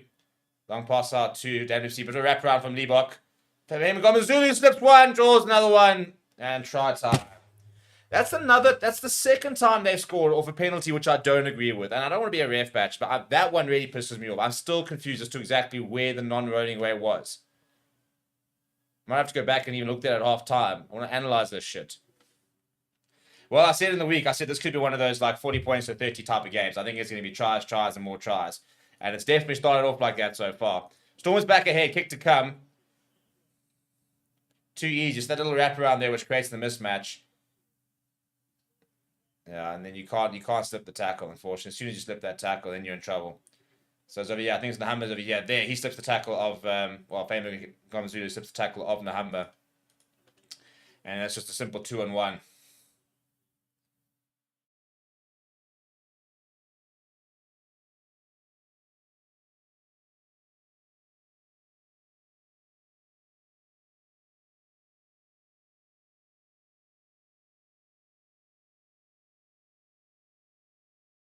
Important kick this year from Liebok. It's a 1-point game at the moment.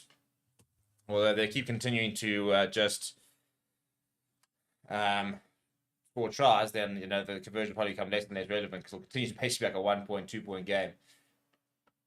But from about 10 meters on the right hand side, it's more favourable to his right boot and does start that, but it comes off the boat. As I said, it threatened to come back. It didn't really manage to, so it does stay out. So it'll get 12 points to 11 scoreline, 1-point game here. Lions can grab a try off time, get ourselves back into it. Meanwhile, Benton have taken an early lead against Edinburgh. 60 minutes played over there, almost half an hour played over down in Cape Town.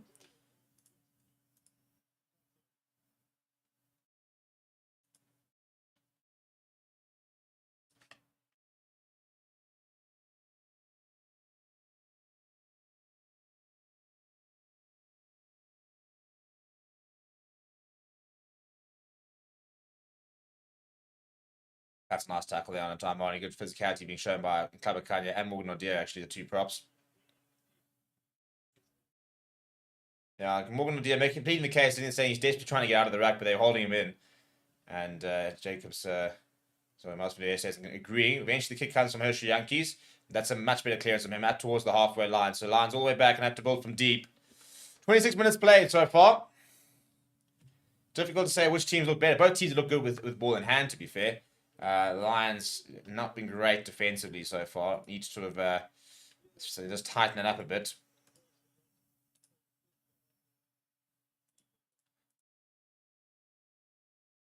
It looks like some perfect conditions for a lot of running rugby. And I think we'll see some nice tries today. Got to the front of the line up there. Yes, Morgan O'Dear, almost unexpected. It's worked out though. Mario Slow then getting the ball out from Snare Nahamba. Also almost didn't look like he expected it. Now that's not rolling. The Lions got penalised for not rolling, and that should be not rolling. That's a horrible pass. And PJ Boerta knocked on by Evan Lewis, thankfully. PJ Boerta, can you wake up here now? Come on.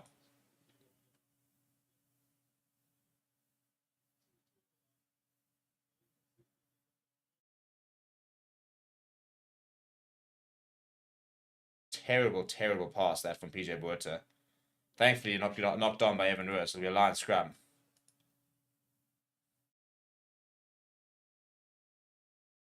Three-handers there from the Stormers, one from the Lions so far.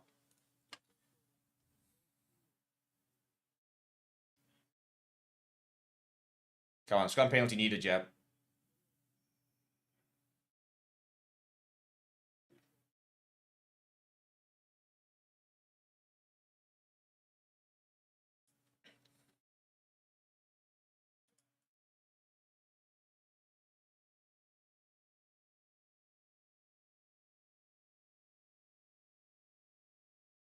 Yeah, nice solid there. Ball's going to be available, yeah, from Vandenberg.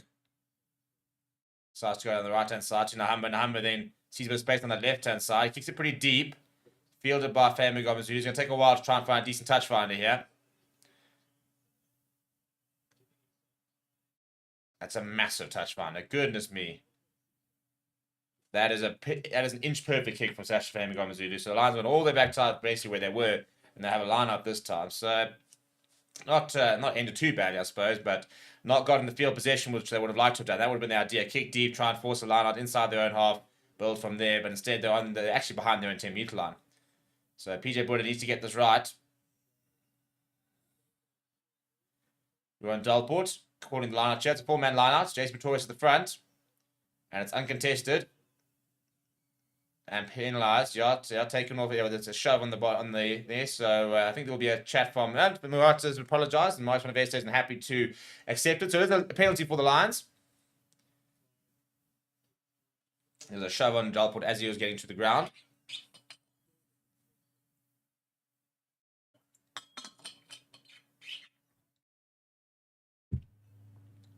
Yeah, it's a good kick from Jordan Hendrickson. Lions now inside the 22. Come on, man, let's respond. You can just see uncontested as it goes down. And Murat just getting it wrong there. Getting the timing wrong. Trying to get his hand in just to infringe. And he puts his hand up and says he recognised that he got it wrong. It's a decent crowd in there, actually. Be a packed DHL stadium if they were to have a home quarterfinal. But that's not going to happen to them. So this is their last home game of the season. Unless all 4 teams lose their quarters, for example, and the Stormers suddenly have a home semi, which would be unlikely. But it is a possibility.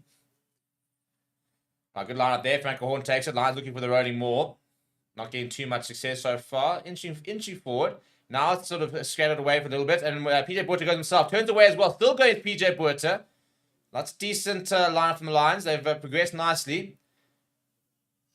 Nice solid tackle. I'll carry that from Willem Alberts. Chatuka head down. About 10 meters out here are the Lions. Van den Berg goes flat and it's to nobody. Kicked forward from some line, but actually might work out for the Lions because Kieran Horns run into it brilliantly. So Lions back on the front foot here. No, there's no way. Yeah, thank you. Penalty advantage. Morgan O'Dear. Decent carry from him. Penalty advantage here for the Lions. What can they conjure up here? Chatuka now. Pops it to Nahamba. Nahamba puts it straight into the hands of Herschel. Yankees will go back for the penalty. Not been on song so far, has Nahamba. And go to touch. Go for touch. Think he might take it quickly as Nahamba. And I hope he hasn't because the let's say cameras aren't on there. 5 meter line out kick. I'm allowed 5 meter line out. More try. Going to the break with a lead here. We need those tries at the end of the day. We've got to get 4 tries and then just at least take 2 points. Because at the moment, Edinburgh still leading. Still trailing Benton 5 points to 0. So as things stand. The Lions would take 1 point, Edinburgh would take 1 point, and our Lions would remain in 9th. If Lions were to have 4 tries at the moment, and Edinburgh don't pick up any points, or just 1 point, and the Lions would go top 8. Oh, that's a nice little variation. They go flat to Willem Alberts, and and tell you what, they're almost over. Over, come on. Try number 2, take the lead back. Good work, lads. Things you love to see. It. Or that. JC Pretorius is the try scorer. What a game he had against Glasgow Warriors. Try of his own. The try he scored. I mean, he had 2 chicken wing passes in the build-up. It's been nominated for try of the season. Scored some absolute beauty. But this is an interesting one. They go to the front. And JC Pretorius just grabs it, peels off, and he's over there. And there he is. It's actually very interesting. It's like it goes down, and there's like nothing happening. And Marius van der Veste is there, and all of a sudden, bloop, there's just a little hand there with the ball. That's bizarre. I've never seen that before. Nice response, though. Nice response. I told you this is going to be a high-scoring game.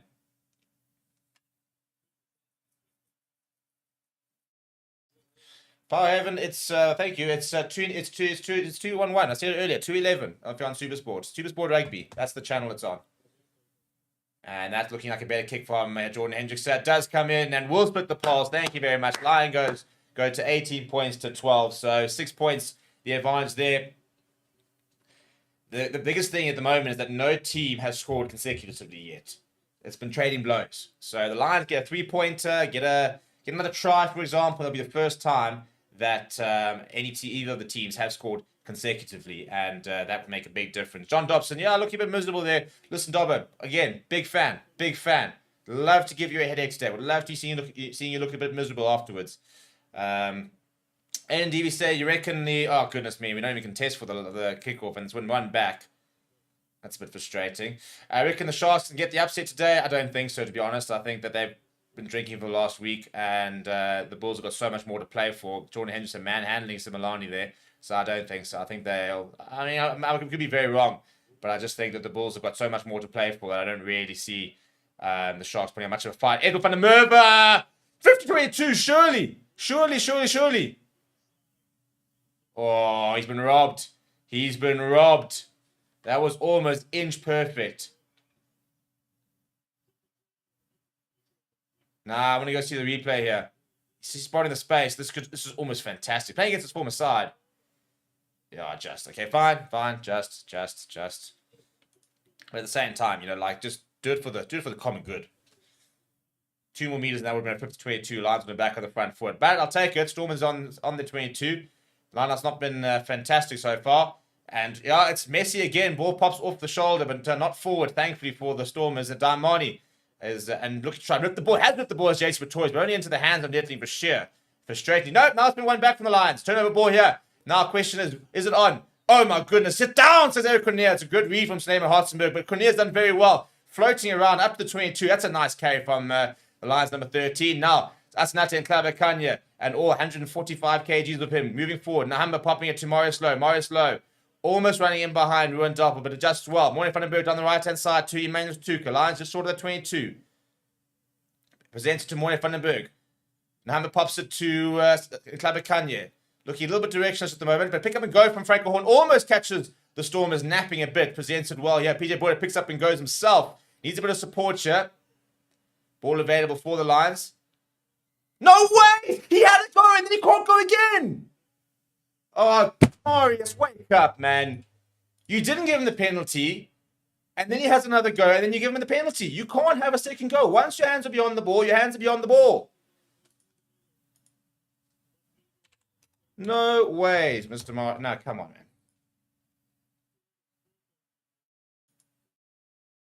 If you're going to give them the penalty for holding on, then give it when he first has... I don't understand how you don't penalise him when the first go, and then he has a second go, and then you allow it. So penalise him the first time, or don't penalise him at all.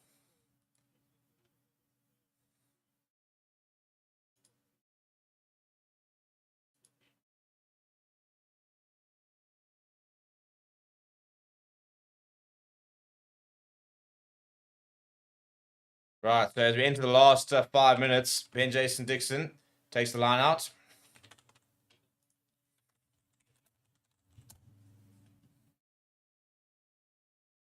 Carry from Evan Rose. Good tackle there.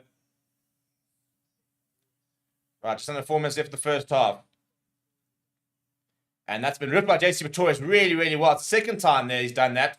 Chatuka's done a long pass start to Cornier. Cornier's decided to hold on to the ball. Ball over the top. It's got into touch. Need to keep it a bit simple here, lads. Just keep it a bit simple. Don't panic here, boys. It's not panic. There's no need to panic.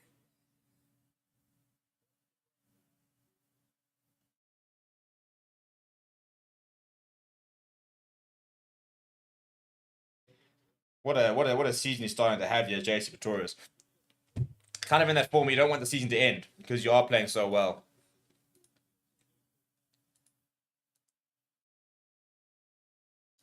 I mean, the initial thing immediately when he made the move from 7s to 15s was obviously that Quacker Smith comparisons. But I tell you what, he really is of the same mold and starting to have similar effect as well. Good line-up there from the Stormers. Dan Duplessis on the inside. Nice tackle there from Willem Alberts on Andrew Hugo Fenter. Slow ball this time for the Stormers. Ruben van Heerden. We haven't seen a lot of Ruben van Heerden today. Eric Cornier over the ball. That's a nice tackle. Kabakanya adding his weight.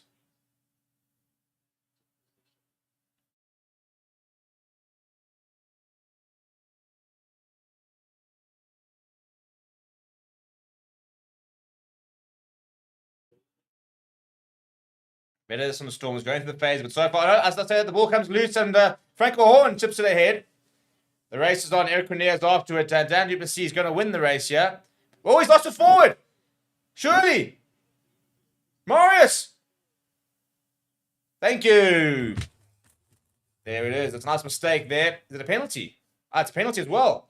For offside, I suppose, yeah, because he touched him in front of the ball. Now, interesting decision this. 2 minutes to go before half time. Right in front of the poles.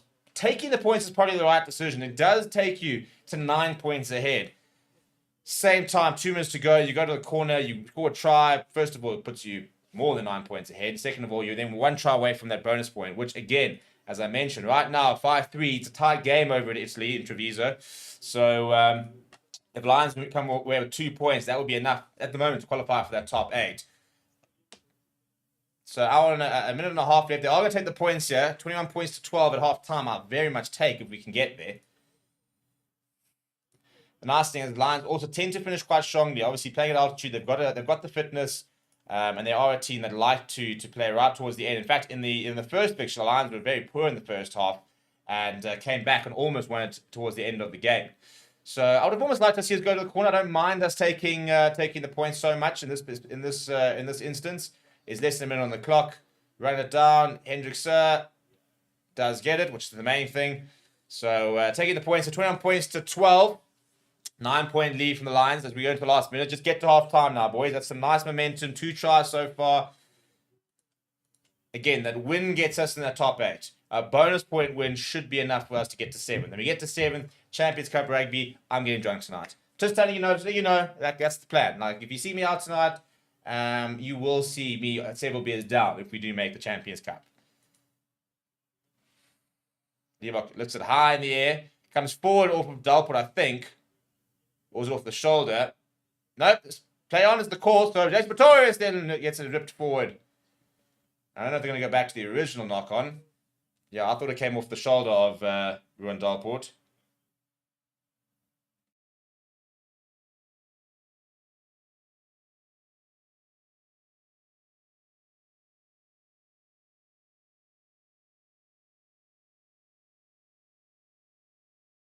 Right, that's the hooter going. Come, guys, get to half time here. Get to half time.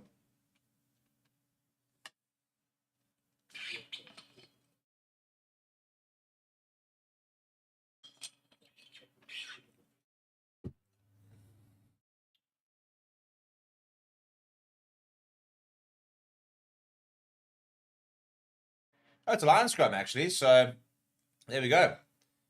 So, we'll take it. I reckon this will just be kicked out. Unless we have a go. Have a go. Do we dare? No. I can tell you right now, this will be getting out and kicking out. Thank you. Snaps and claps, boys. Snaps and claps. Right. 9-point lead at half time. I'm not going to celebrate. We're going to keep it very, very mellow. It's a good start. Lots to do. Second half, big 40 minutes ahead. 2 more tries, and then the result. People, will see you in a bit. Don't go away. Because we will be back shortly after half time. And we will see you guys in a few.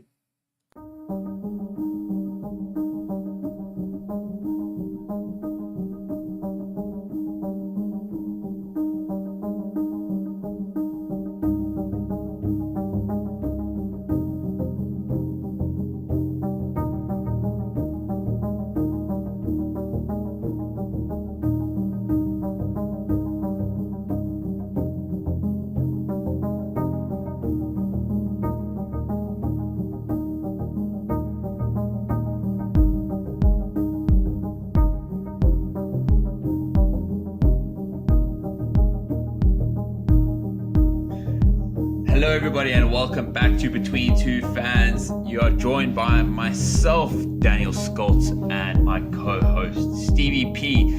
Stevie P, it is South Africa's voting day today. I'm wearing my attire, but I've already marked X on the ballot sheet a couple of weeks ago. Show us your thumb for proof. Yeah, it is there. It is there. Everybody can see. It used to be like purple. I don't even know what color this is. It's basically brown. Yeah, there's no consistency in colors. Yeah. But from what I hear, you've dripped the system. Everyone else struggling with 6-hour waits. You just slotting in there. Is this all your friends in high places doing you favors?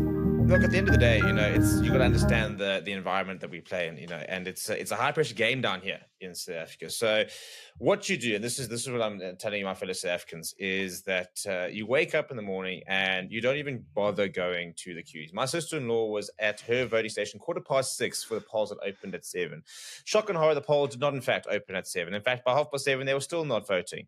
And she ended up, I think, voting just after 8 o'clock and was at very, very cold, dark 6:15. Steve, on the other hand, while she was in the queue waiting to vote, was on the driving range, warming up, sinking a few putts. Ready to go low. literally, and we didn't go low, but we got 18 holes in. We had got a few No, beers. we in. never do though, Stevie. We never do. No, we don't. We're not here to go low on the golf course. We're here to go high on the number of beers, and got some beers in. Had time to have some political chat around the golf course, and consolidate and did those my beers voting. affect your ability to mark X in the ballot you intended to? No. We were all good there. We had to make sure we knew exactly what was going. Although, to be honest, I think I was making my decisions as I got there. But I got it very right. You're using a tick, hey? You're meant to use the tick. Tick, yeah, exactly. And you tick like your top 3, hey? Yeah. I think that's how it works. Correct. Yeah. Well, so I was in and out of within 45 minutes. It was a breeze. Walked to my voting station 2Ks up the road. So that done my civic duty, and now we're doing what's the real civic duty, and that is giving the fans what they want. Giving the fans what they want. And that is an hour of Dan and Steve chatting sport. Hopefully within an hour. We've got a jam-packed show today. We're going to be covering the Champions and Challenge Cup finals, both blockbuster games in London, one of which I attended. Then we've got upcoming the last week of group stages for the URC. We've got the Premiership semi-finals, in addition to that for rugby. Then moving on to football, we've got the Conference League final this evening. We've got we'll have a look back at Bayer Leverkusen's season in the Europa League final and what happened there. The FA Cup final with Man United beating Man City. And obviously this weekend's Champions Cup final and everything to speak about in that. We're going to unfortunately have to speak about the end of the IPL and the final that it was. And then, of course, the Proteas and their tour to West Indies and what their 3-0 loss to the West Indies away means for their T20 World Cup hopes, which starts on Monday. So there's a jam-packed episode today. I hope you enjoy it. But let's start off, Stevie, with, as we always do, with the predictions of the week. So if you're new around here, we make a prediction on 3 different sporting games every single week. And we are tallying up a leaderboard, the first to 15, or the loser who doesn't get to 15 first is going to have to wear a sporting shirt of the other person's choosing. And it's currently 9-6 going into this week. We made 3 predictions. First off, Stevie, let's get this one out the way. We predicted the IPL finalist. And at that point, there were 3 teams in it. Here. Yeah. There were 3 teams in it. There was RCB, which was my prediction. There was Sunrisers Hyderabad, which was your prediction.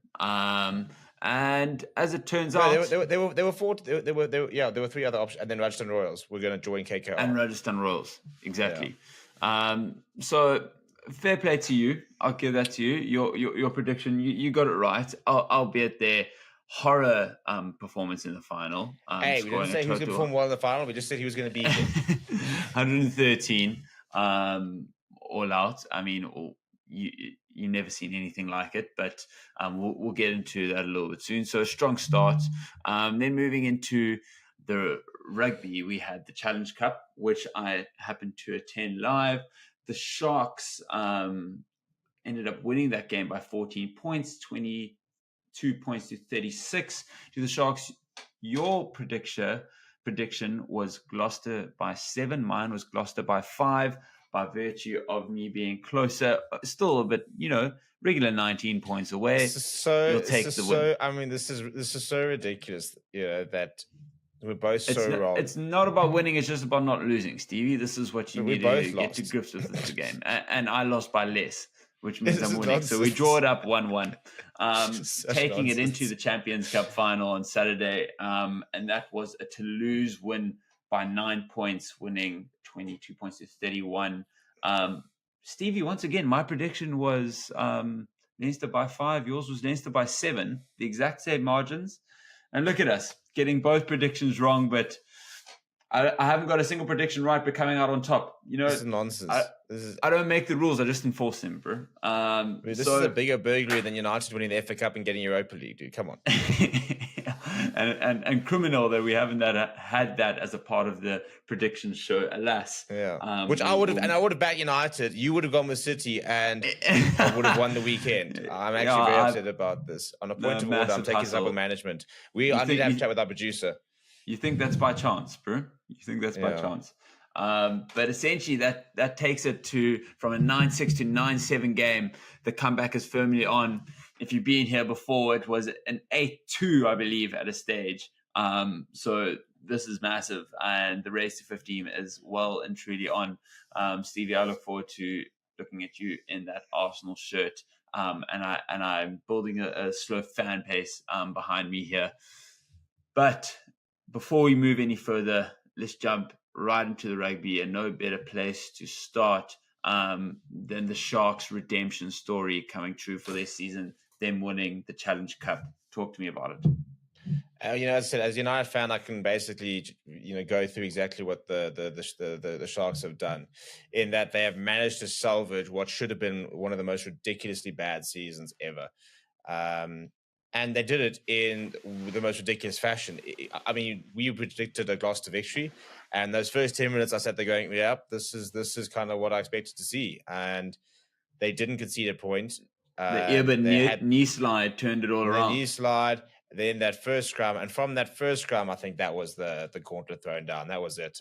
Phenomenal performance from the Sharks. I said it all week. I said, if they're going to win, it's going to take an 80-minute performance, and we haven't seen an 80-minute performance from the Sharks throughout the season. Maybe it was about a 75-minute performance. It was more. I was going to say that they did what South African teams do best and took points where they could, because Sia Masuku off the tee was just, I think he missed one kick on the day, but he was lethal. And they had scored, I think, 2 tries that had hurt Gloucester, but it was really just those penalties and particularly the scrum penalties that were just hurting them. And Masuku was just knocking them over. I mean, they were up by more than 2 converted tries and still going for points. And it just extended and extended. It was finals rugby, wasn't it? It was just 100%. Every time you had an opportunity, just build the lead. And Gloucester, just every single time they made a mistake, were made to pay for it. And that's what. And it's so sapping to just watch that scoreboard get further and further away from you, even though you don't feel you're playing that badly. But you're just not in the game. Yeah, it was a weird game because Gloucester weren't out of it. Actually, you mentioned they started very strong, and jeepers, I was fortunate enough to be at the game, and what a stadium it was in, an amazing atmosphere. I had to, not a Sharks fan by any means, but jeepers, I was a Sharks fan on Friday just because I was having to defend some of the Bokke boys against some of the Poms that were in the stands, as they would be being it in London. But the Gloucester team just looked so strong off the gate. It was really a little bit worrying if you're a Sharks fan. It was one of those where, when they kept them out, it was just get away with this without conceding even more than 3. If you concede 3, even that's fine, because they were running wild in the beginning and in it for large portions of the game. But Sharks just capitalized out of nowhere. I mean, that Pepsi Buthelezi try. Oh, yeah, no, unreal. Scored it right in front of me. I mean, the dummy, the handoff, even just the pickup from the offload from Vincent Cox. Turn of pace, that is absolutely quality, and he's putting his name right up there in terms of emerging South African loose forwards that are going to be in the mix in the next couple of years. And if he continues to put in performances like that, particularly on the bigger stage, there's no way that he'll continue to be ignored. Yeah, look, I think, for me, it was, again, big performance from big players. Springbok front row were unmatched. The one every single time was a scrum penalty, even with another massive game.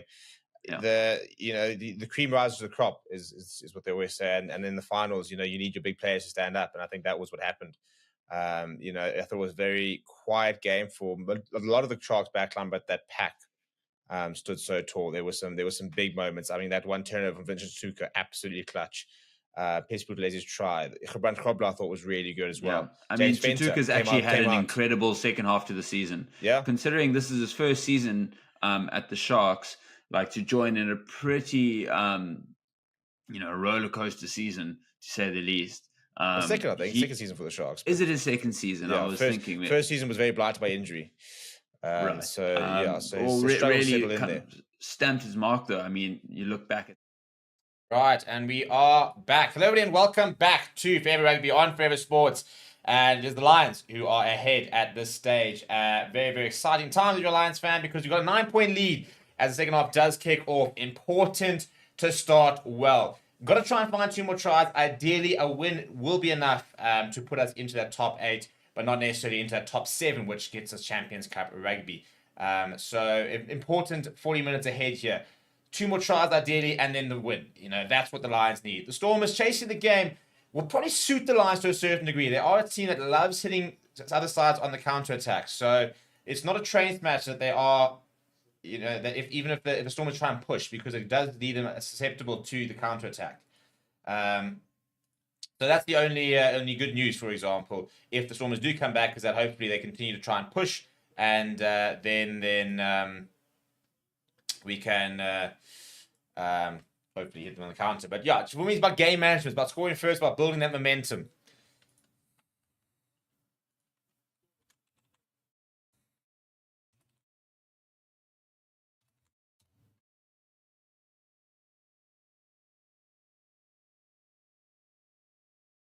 Right, Andrew Fenter, it's a good line. It's a bit of a messy line, but bounces nice kindly for Liebach, who then decides to go himself. Nice tackle there from JT Pretorius, was absolutely brilliant in that first half.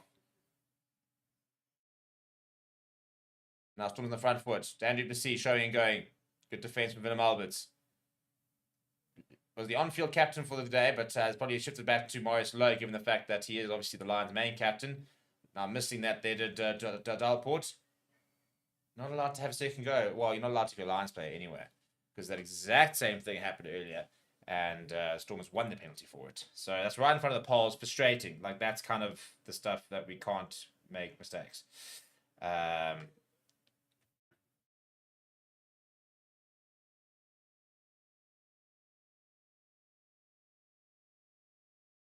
Okay, so it's actually still Willem Alberts, by the way. He's kept the captaincy despite Maurice Lowe coming on. They are going to take the points here, the Stormers. So, everything I just said, well, I'll cancel that from the Lions perspective, because we just did everything that we shouldn't have done.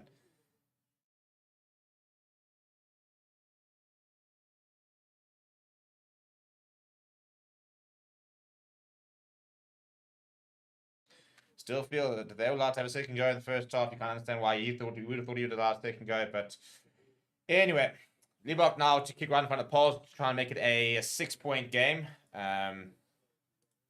Gives the Lions opportunity, I suppose, to kick into the Stormers territory, but does kind of let the Stormers off the hook early on. Yeah, it would be very nice if they could just, they just start a bit better, and you want to force him to play. And it was a comment from Maurice Lowe to the referee. I'm not sure exactly what it was. I can't hear it, so if anybody can let me know what it was, because I can't really hear the ref cam too much. I think from what I understand was that voicing his displeasure and frustration. It is good from Martin Liebach, so it is back to a 6-point game. Not the start he would have liked from the Lions, but yeah, and an apology there from Maurice Lowe to the referee.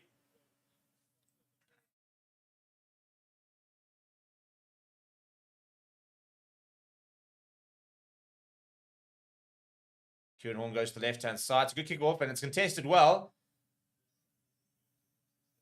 And it does fall back to Stormers' side, but the Lions have been very good at the kickoffs in terms of contesting. Now, Daimani.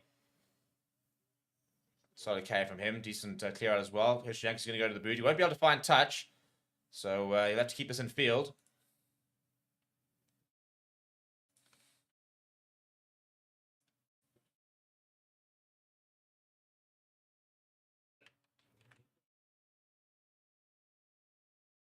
And I think it was forward there from Morley Vandenberg.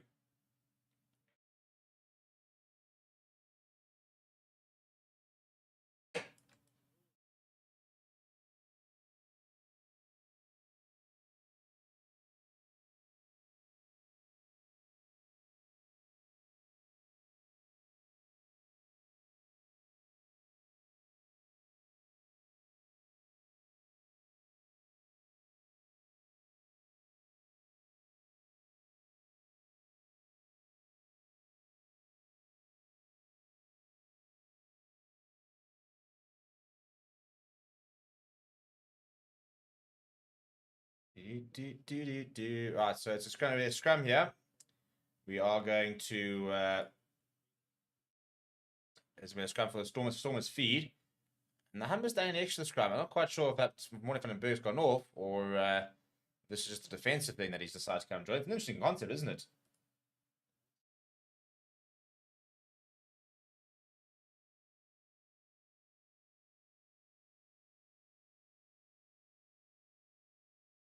Decent scrum, that. Never mind, penalty. I've given up when it comes to trying to understand what goes on.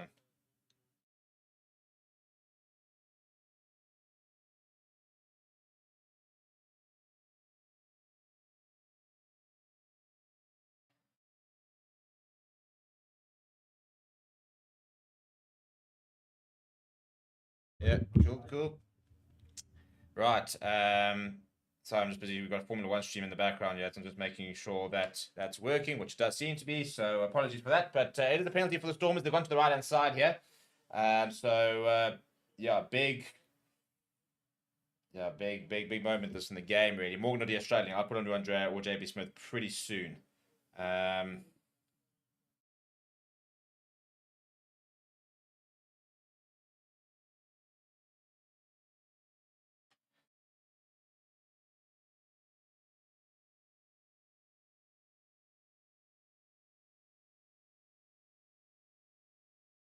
A decent line at that. And Slayman Hartenberg offloads to Similani, who loses it forward. And then lost forward by JC Pretoria. So it'll be a scrum for the Lions. We'll take that. And yeah, we've done quite well.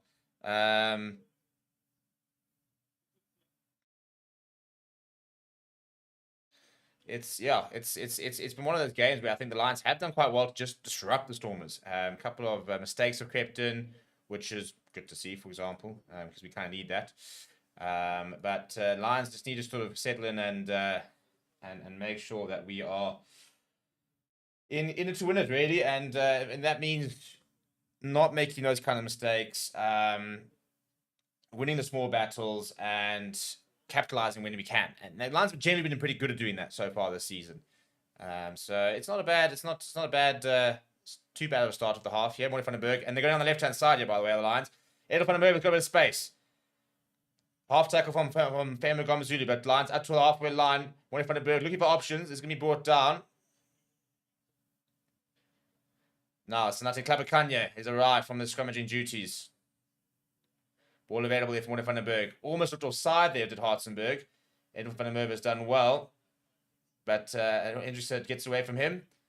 Wrapped up by Evan Roos on the halfway line now. Morning Van den Berg goes to the left-hand side. Franco Hoare steps inside. Good rush defense from the Stormers so far.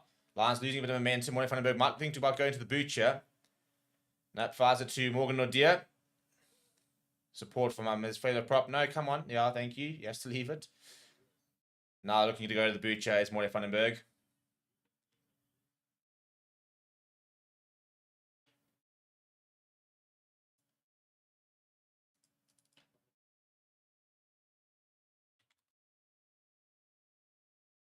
Right, so creating some kicks here at the moment. Ball goes back inside to Nahamba. That's a terrible decision. And he's out cold here. And Marius Lowe's gone after Famu. Yeah, this is all kicked off here. Nahamba's been absolutely smashed. I think it was by Famu Gomazulu. And Marius Lowe has taken exception to it. This is looking very, very ugly. I think Marius Lowe has lost his head here. This actually, I'm very interested to see what the refs do here.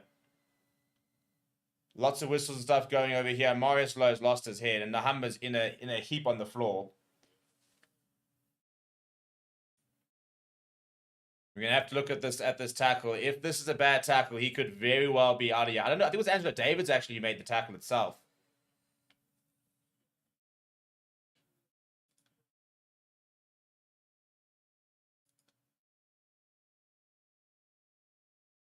This is now two Lions. I mean, that's massive. That's Nahamba. Even if the Lions make the playoffs, they're going to be playing without Nahamba now, as well as Mkwane.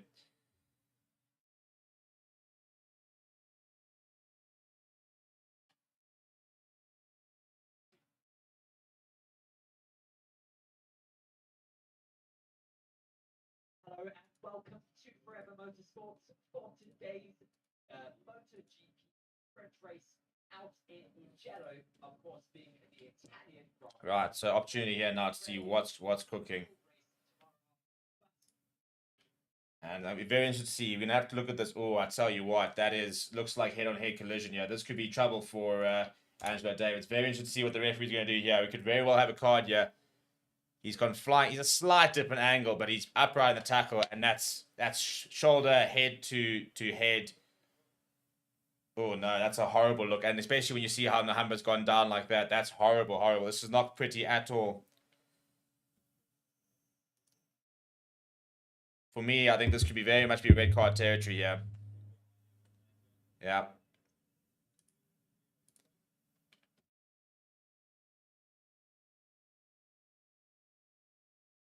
Yeah, no, I think Angelo Davis is gone, yeah. Yeah, I was trying to get the ref. I'm trying to hear what the ref's got to say here.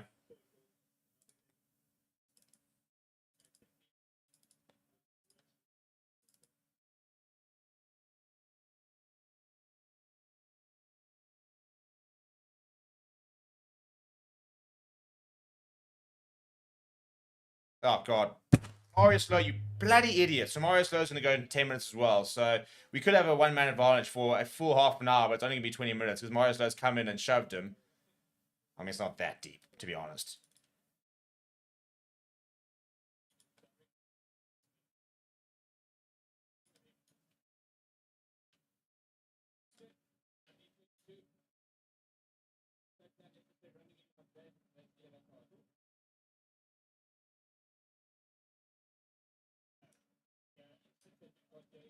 Yeah, so Mario Slow's gone to the bin for being... Look, I mean, it's so shoe for Mario Slow, but you can understand why he's lost his head there. I mean, he's just seen his teammate being absolutely smoked by Angelo Davis, knocked out, clean knocked out, and he's reacted and said he's taken exception to it. And as one probably would do, so Angelo Davis, well, that's his game done. And I think rightly so. I don't think you can argue for that. It's going to be Tanena Humber's game done as well. So Johnny Longmore's going to come on. We're now going to have three fly halves on. So for me, Lombard will play at 10. You'll have Hendrickson at 12. When he comes back, Mario Slow will continue at 13. It is a penalty for the Lions for foul play. But I mean, if Mario Slow had just kept his head, it would have been a 15-on-14 situation for half an hour. Now it'll only be the last 20 minutes. We'll still have a man advantage. So not all bad, but just silly for Mario Slow. So the two cards over there. And interesting now times. Interesting times here.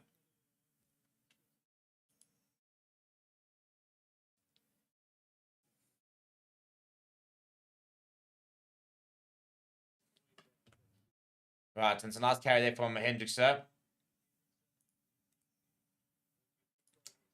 Big opportunity though from the Lions though. That's not a clever cunning, trying to find that second gear. Vandenberg pops it to Alberts. Alberts is it's a loose pass and it's backwards off of Similani. Or forwards, I think, and then so I think it's a double knock. Almost an intercept there. Pretty poor pass in the end there from Willem Alberts. Bit unnecessary as well, which is a bit annoying.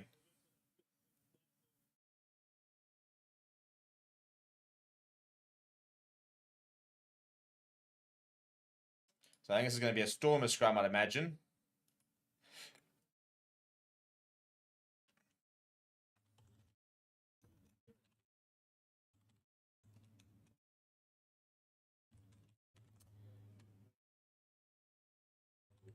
Right, so Lombard is on for Nahamba. That's a massive loss for the Lions if they do get through this and get to the quarterfinals, because they won't have Nahamba for next weekend with the way he's gone down there. He'll be stood down for at least probably 2 weeks. Might be available for a semi-final if we make it. The main thing is just get this championship. Oh, that's nice. That's a much. Oh, what?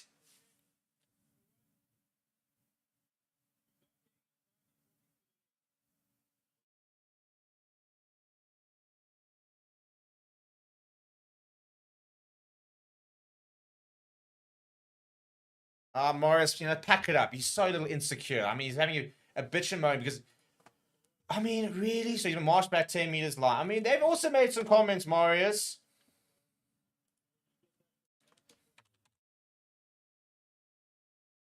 So this time the Lions have ascendancy and get pinged for not scrumming straight.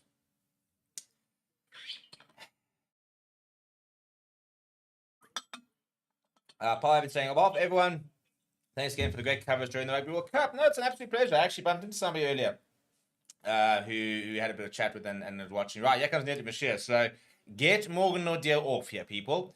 We're not going to contend with France Maherva with Morgan Nordier playing the way he is. More to the point, Marius van der Westhuizen has decided that he's getting it wrong. So, change it. He's not gonna reward him. So put JP Smith on, give him a different picture. Let's see what happens. But it's a new front row here for the Stormers. Joseph Devers on, as is Brock Harris, as is France Maherva. It looks like Jean-Luc Duplessis, sporting a mullet, is on as well.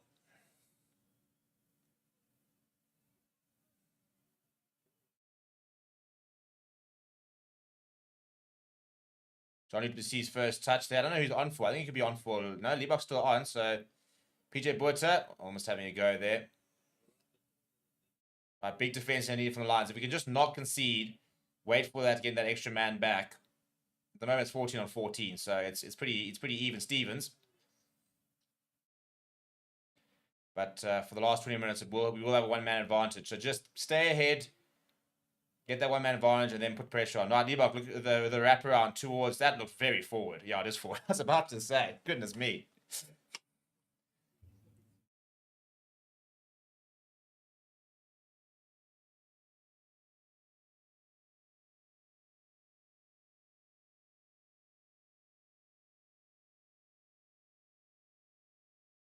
Yeah, no, pretty easy forward pass there to call.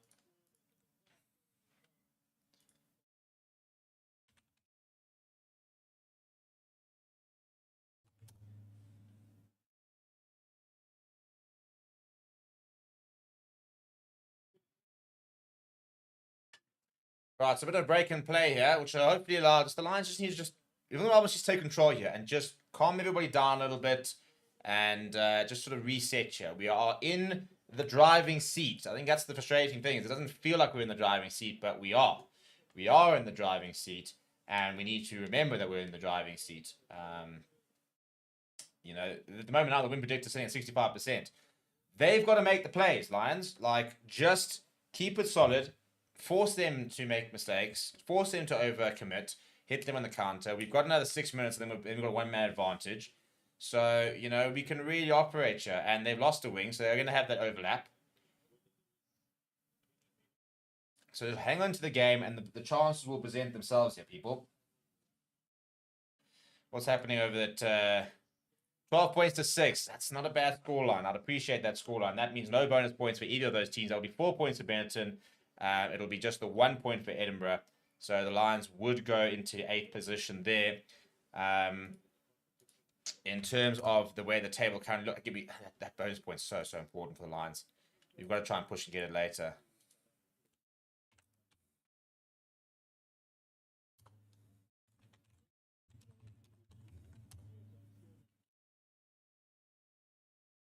See, because Ulster on 53 points. So a win for Lions takes them to 53, but with one fewer win. So a bonus win takes them, in fact, would actually take them above Ulster. And if Ulster were to not get a single point later, then it would suddenly have the Lions in 6th place, with obviously depending on what happens with Benetton Edinburgh. But at the very least, yeah, they'd finish 6th or 7th if they could, which would be ideal. So sweaty. I'm panicking here. I'm stressing. I'm a little bit stressed. Just trying to keep it together here. Keep it together, Steve. Because we are under a lot of pressure, but still with a 6-point lead. So no need to panic just yet. Johnny Duplessis seems to be on for Similani, I think. So I think he's on in the centres. Evan Lewis has made a break. This is not what we need. Evan Lewis is going to go all the way, is he? What did I say?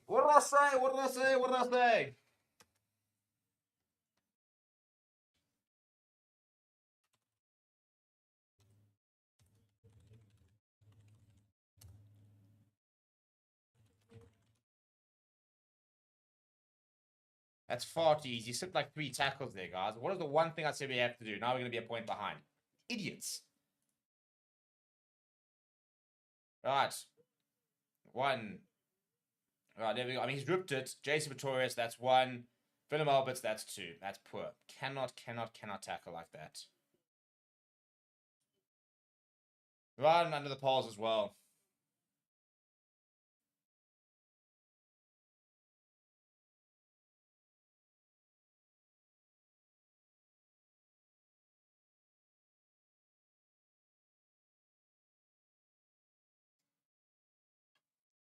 Right, Stormers back in the lead. 4 minutes and then Lions back to full contingent.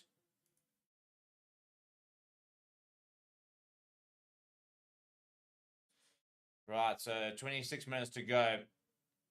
1 point, the difference at the moment. All of a sudden, the Lions were looking pretty comfortable to being in the in that top 8. All of a sudden, currently find themselves outside the top 8.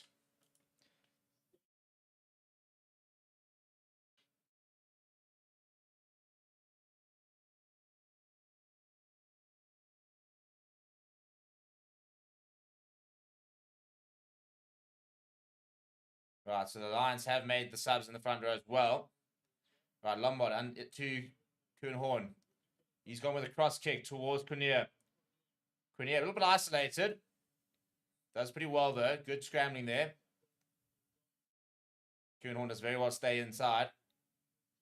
Franco Horn going to Tuka. Just get it back to basics here, boys. You actually haven't had any possession so far this half, so let's just get that going here. Vandenberg goes to Franco Horn. Franco Horn, show and go. Good tackle there from Joseph Dweber. Pick up and go from Eric Cornier. Almost. It's a nice idea. Gets it back to Moy Vandenberg. Inside ball to Eric Cornier. Nice continuity. There's Jakob Asaki brought down. Terrible camera work at the moment, but the Lions getting there. That's a nice little hit there from Andrea. Salman Murat is a bit sore there. Hershey Yankees apparently getting that timing right. Now, options. Hendrickson sends a long pass out wide towards Edel van der Merwe. Decides to go to the boot. This is going to run out. Not a bad option, though, from Edel van der Merwe. Better from the Lions. Driving the Stormers back.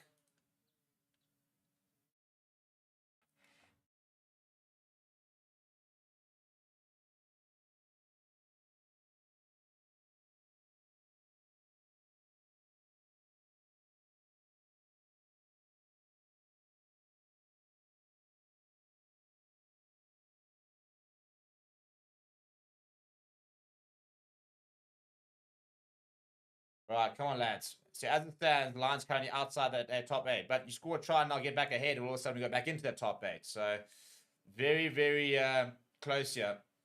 Right, ball goes back towards Hartzenberg, right up against the touchline. Weird decision that from the Stormers. It's a pretty ordinary kick in the end. So, it'll be a Lions line on the 22. Come on, let's get back into this. 1.5 minutes, we're back to... we're not back to... Well, we're back to 15. And we go to a 1-point advantage.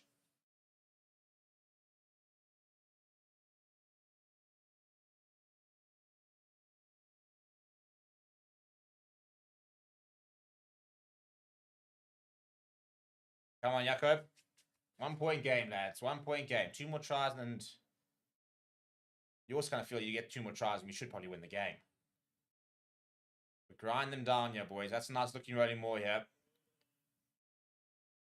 And all be available. Vandenberg goes to Hendrickson. Hendrickson bounces off, almost losing the ball. Does very well as Hendrickson.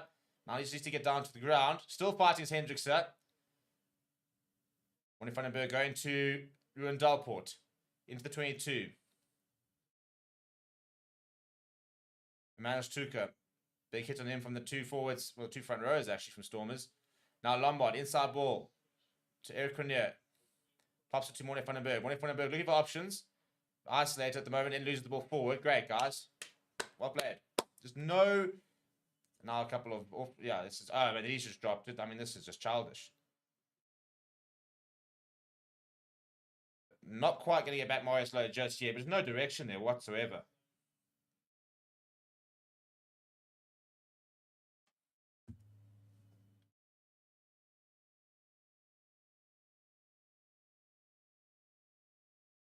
All right, Marius Lowe back on. Go straight to the referee to apologize. Get yourself back in those good books, Marius. Now, boys, we have a 1-man advantage. Can we make it count? Usually we actually play better when we get the red card. But... let's make them cut. Right, Daimani off. Marcel Tennyson on. Stormers going to their bench. The Lions at the moment, just the front row and 2 backline replacements. RJ Smith on for Salman Murat.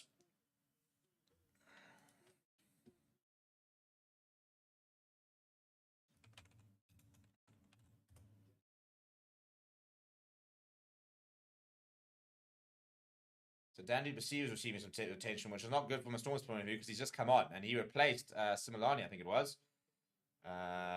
Yeah, weird replacement. So Dan du Plessis playing outside centre at the moment.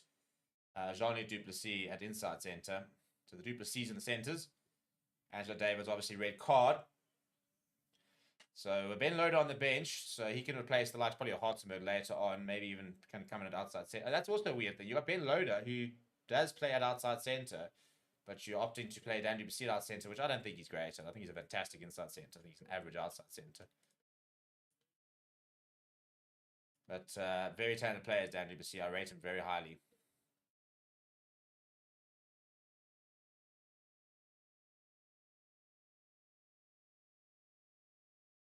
Right, big scrum here, lads. Big scrum here.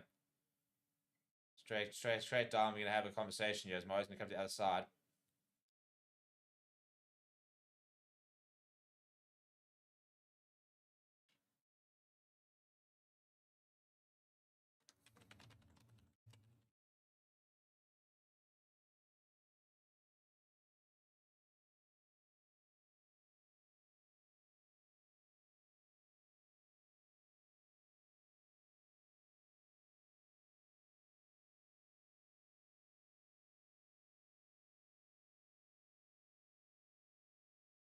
That's a much better hit that from Andrea. Solid scrum. Ebbing and flowing. Use it as the call. Fish Yankees goes to the right hand side. Liebach goes for distance. Spots a bit of a gap. On the bounce goes to Currie. He was going to return the favour. Puts it high in the air. He's going to chase himself here as Currie. And it's allowed to bounce. Falls back to Dan du Plessis. Gives it back into RJ Smith. And Morty van den Berg's up there. And yeah, I tell you, he's a little bit of a... I've got so much time for Morty van den Berg. His work rate is unbelievable.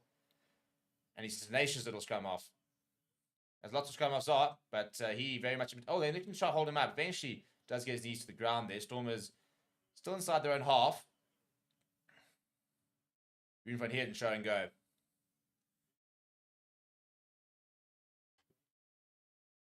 Right, now Yankees looking to go to the boot. Interesting to see how Stormers now manage the game, given the fact that they now are a man down. Well taken from Jordan Hendrickson.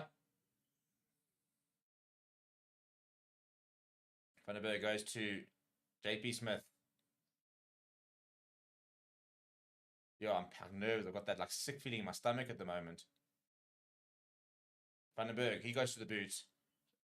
JC Pretorius is giving chase. Sash Fame goes only underneath it. Runs into Franco Hall. Ball back inside Yankees. Those long pass to Liebach. Now a bit of space in the midfield. Even Lewis puts his head down. It's a horrible pass though. And Liebach's going to try and gather. Then gets it away to Dan du Plessis. Done very well there as Monty Liebach. Dan du Plessis dabs it ahead. Forced to Johnny Lombard. Right, what can Lombard conjure up? He goes to Vasaki. Vasaki looking for options. He goes to Kuhn Horn. Kuhn Horn steps inside the one.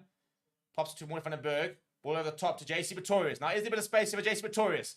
He's found a mismatch in the props. Still goes JC Pretorius. April van der Merwe. Has he got the power ankle tap? Still going is April van der Merwe. He's still going is April van der Merwe. Pops up to Franco Horn. He's put into touch. Oh, that was almost the moment. Yo.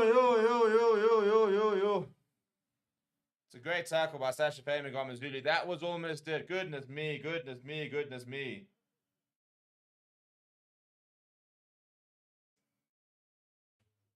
JC Pretorius, how good is this? Edel van der Merwe, I think probably needs to... There's a great ankle tap from Payman Gomez-Lulu initially. Then I think needs to tap it.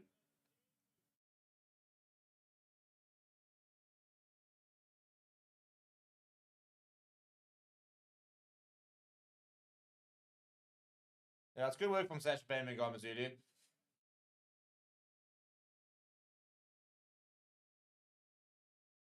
And van der Merwe, oh, so close.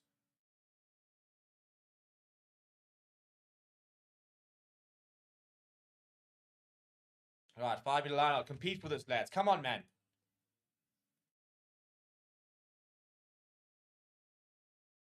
Yes, man. Still there. Morty van den Berg now. Looking for options.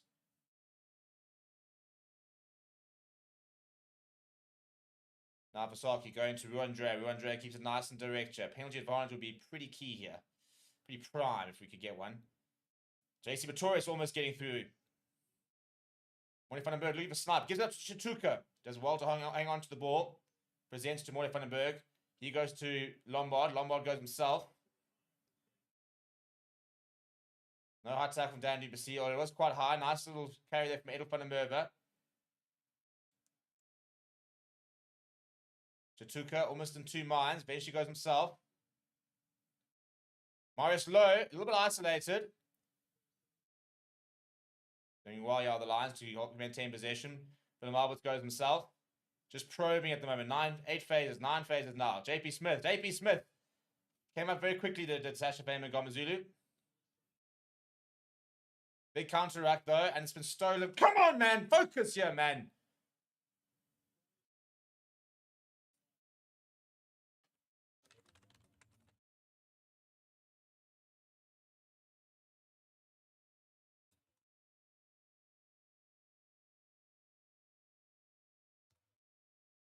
That's so poor.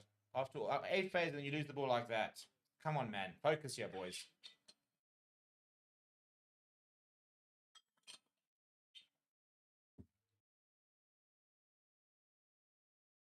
I mean, that game is still 12-6 over in Treviso, so a bonus point win would get the Lions Champions Cup Rugby. All right, there's Stefan Ungara. That's an interesting change for them to make. So Hirsch Yankees has gone off. And I think just Ben Loader, who's not been brought on. For the Lions, still, yeah, they're keeping their pack for a bit later. I think they're going to be putting on very soon the likes of Oosthuizen, North Narkel, Eisen Esterhazen. What's the option here? No, that actually looks like North Narkel's on. They've got a JC Pretorius of all people at the line now. That is North Narkel. Flat, horrible pass, but dealt very well with and just took a bit of footy skills there from him, but lost all the momentum there. Morley Vandenberg goes to the boot. JC Pretorius wants to chase. Edel Vandenberg is around there as well. It comes forward, I think, or Sasha Payman Gomazulu. No knock-on advantage. Not quite sure why. Villemar with the first receiver. Lombard. Long pass out wide to Marius Lowe. Good offload that to Koen Horn. Ball back inside to Eric Cornea. Ball back inside to Hendrickson. Some nice soft skills here from the Lions. Up to the 10-meter line. Surely, man. It's been slowed down every single ruck here from very, very lazy rolling away here. And nothing happening so far from Marius. Goes himself with Marius Lowe. To Tuka now. Goes to Lombard. Goes short to JP Smith.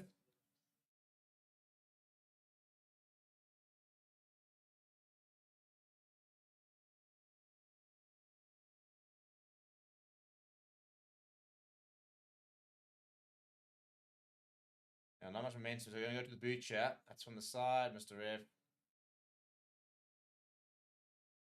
Morley Vandenberg does go to the boot. It's well, and it's well taken by Liebach, but it's a big tackle. Big counter ruck coming here as well. Few hands on the ball. I was about to say. Penalty for the Lions. Come on, man. Yeah, offside is the call there.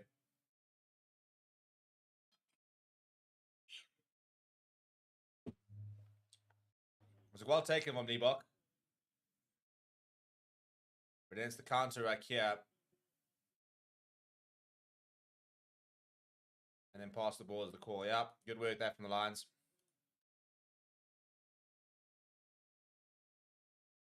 We're going for polls. Why are we going for polls?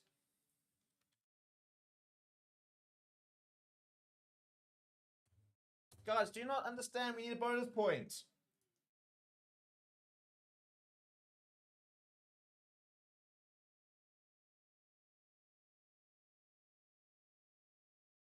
Oh, goodness me.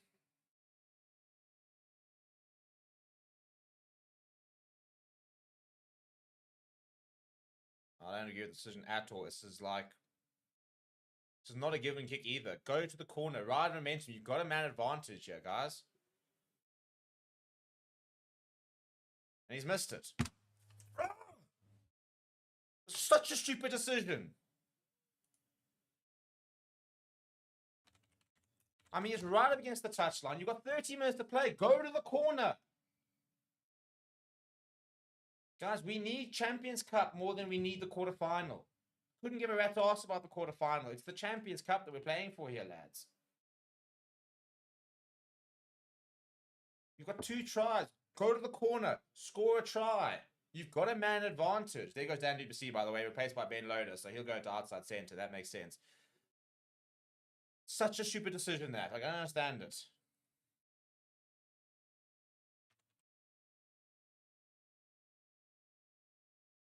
Ebok goes deep to Emmanuel Stuco. He's going to build up a bit of a run up now. Who's he going to run into? Trying to find a bit of space. Bounces off RJ Smith. Still going. Vandenberg to the left-hand side to Hendrickson, who dabs ahead for JC Pretorius. This goes that nicely for... Well, it's been left behind by JC Pretorius, not moved backwards by Evan Ruiz. Back with the Stormers. Not a bad idea, though, from Jordan Hendrickson. Also Tillison now.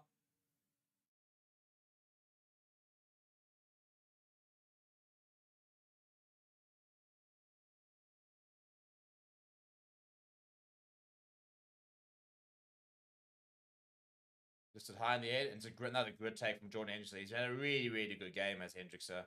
We get under the high ball. Had some nice soft tackle. A bit of a fumble there from Chatuka.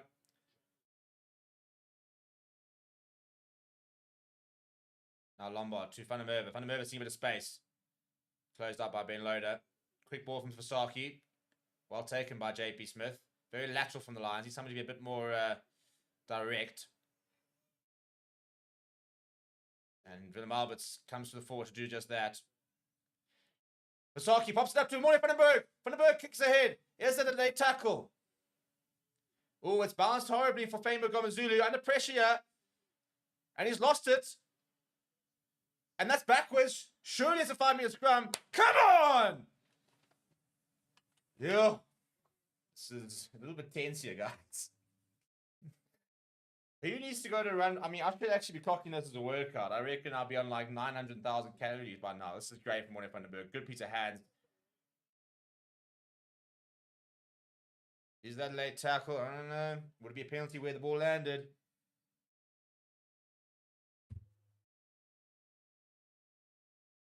Angela Davis got the red card.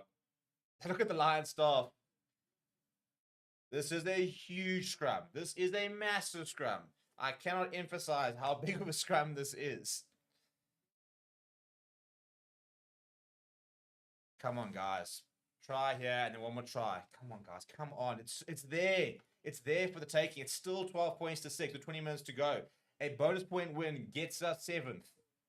It would get us 7th, guys. We would be in the Champions Cup. The Lions would be in the Champions Cup, let alone the URC playoffs. Back in the URC, the champions are also bloody flipping Sharks. Wasn't for the Sharks, we could just be going for the win here. Let's come on, man.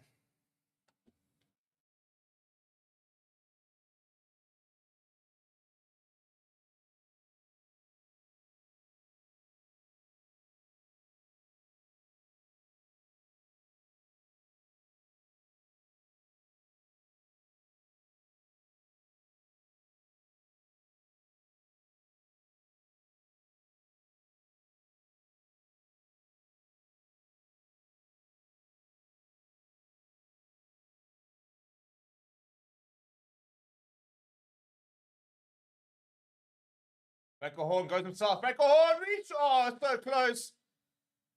Inches away. Now patience. JC Pretorius. He's got one. Looking for a second. Good defense that from the Stormers. Penalty advantage as well. Come on! Morning Vandenberg. Emmanuel Chatuka. Goes himself to Chatuka. Still penalty advantage here. Come on, lads. Over. Franco. Oh, just short. Almost looked like he managed to... JP! Just short again. Pick up and go from JC Pretorius. Just short here. Right by the poles as well. Be a good place to score. Picked up on Jordan Hendrickson. Also just short. JP Smith's got flying over there. Still going. Penalty advantage still here.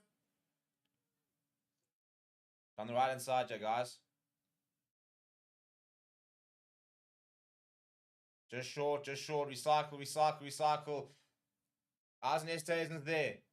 Pick up and go. We're Andreas. Good defense here from the Stormers, but desperate from the Lions here. Franco Hall tries to go over the top, gets shoved backwards. Go back for the penalty. Where is the penalty? This will be... No, guys, posts are not enough. It's right in front of the poles.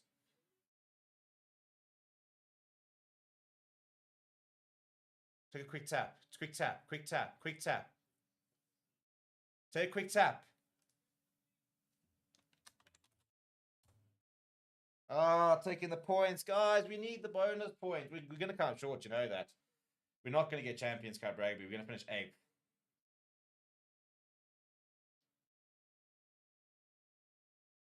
Shit, man. Had to do something there.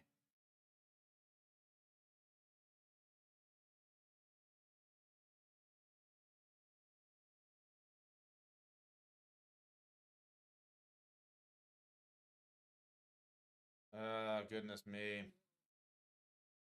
It's so stressful. We're going to have the lead, but we need those bonus points, guys. I'm not the only one that's just... I mean, have I miscalculated something? We're not winning the URC, guys. Champions Cup Rugby, that's what we need. Well, we're in the lead. We'll be in the playoffs at this stage if the scoreline remains. But again, also, guys, we need 2-point game. Tap and go. It's worth the risk, guys. It's worth the risk. Now you got to try to score 2 tries in 7 minutes. We're going to come up just short. I can just see it. We're going to end up on 53 points.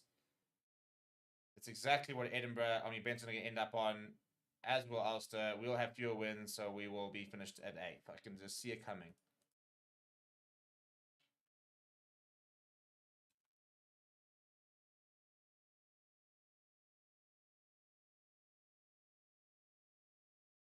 Morning, Vandenberg. Getting away from 1. Bringing in JP Smith.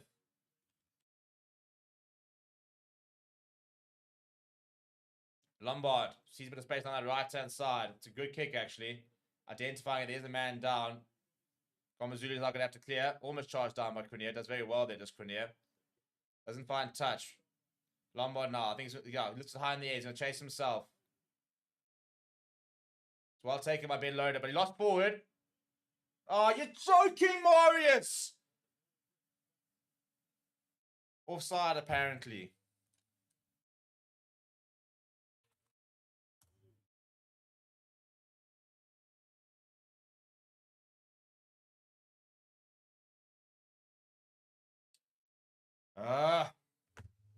Penalty for the Stormers here. 5 minutes to go. What are they going to do? Going to go for the line, yeah.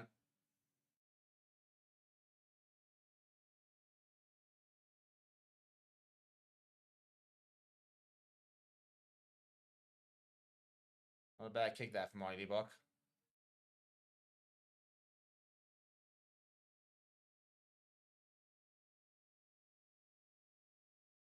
Never ever retreating, I will disagree with.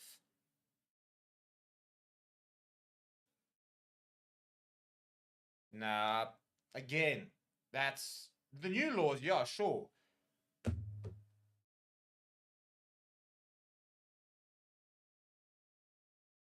Going for the maul here are the Stormers. And they've got a bit of a walk so far. Up against the touchline, though. The Lions won't mind this, but still going forward. They're going to go all the way, aren't they? They are going to go all the way. Penalty advantage, well done, you idiots. Take the 3 points, you know, because... and there's the try. I think it actually held up, to be fair.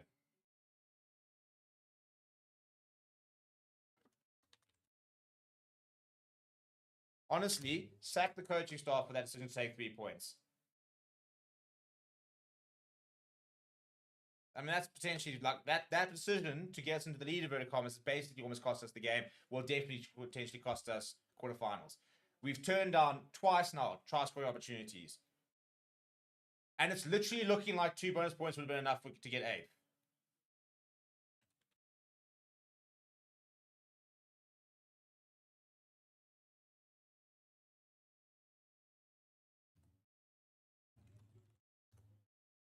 I mean, it's just absolutely ludicrous.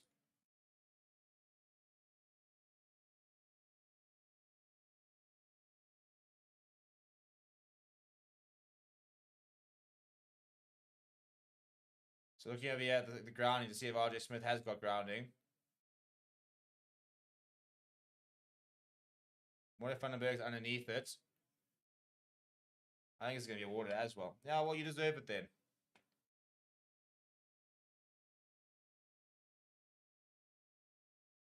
Yeah, try. Well done, guys. It was a really good decision to take those 2 points. We tried to take the 3 we missed, and then right in front when we got the momentum with the man advantage, by the way, desperately playing for a place in the quarters, we decided, you know what, we'll take the 3 as well. And then you can see another silly penalty. We can't just bend the road anymore. We've got a man up, by the way, and we are letting this game go. This is pathetic. Honestly, pathetic.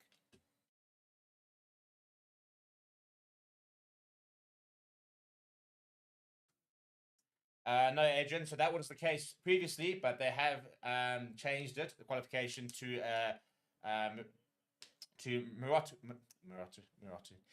meritocracy. So it is merit based. So it's the top 8 get Champions Cup.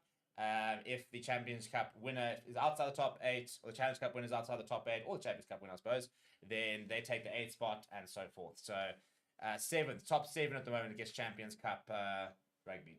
So there will be no Welsh sides in the Champions Cup next season. There will be no Lions in the Champions Cup season either. And not because we couldn't have done it, because we showed the Stormers far too much respect, trying to play this as a playoff game, and as a result, we're not even going to get into the playoffs. As the clock jogs down. Look, to be fair, take your time on it. Often when you do this, you often miss. So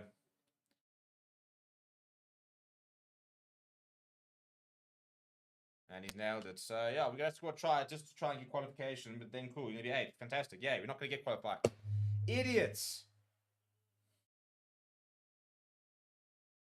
This must be the most ridiculous game management I've ever seen. For the Lions to have played the way that we have the entire season, and then to finish like this it's actually unacceptable. Because yes, I know that URC players would have been amazing, but we've thrown it away, and we've chosen to throw it away. We have made bad rugby decisions, which at this stage is going to prevent us from getting to the playoffs, and certainly prevent us from getting Champions Cup rugby. So a late try would get us into 8th, but that would be it.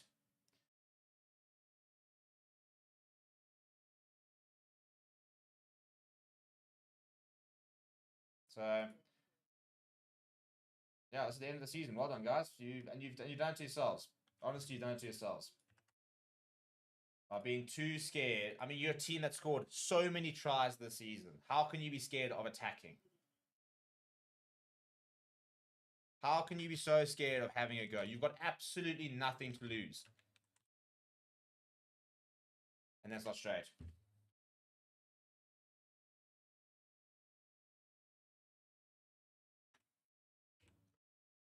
Not traveling 5. How's that for a basic error to make? I mean, to make at the moment. Yeah, well, as I said, you don't. Again, I've been so proud of this team the entire tournament. I've done nothing but praise this team. The way they played today, and the decisions they made today, they don't deserve it. So, bar a scrum penalty here, that is the game.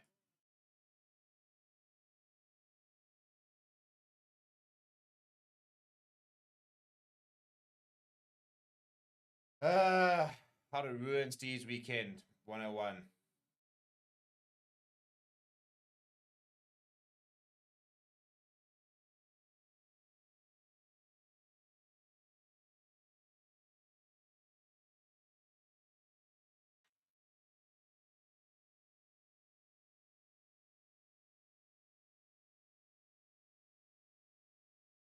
Now the only way the Lions at the moment, I take it all back. We're gonna make it. I've just checked the Meta score. You guys could have told me. We're gonna qualify for the playoffs. We're gonna qualify. I take it all back. Unless the Ospreys win with a bonus point. But no, they'll never catch our points difference.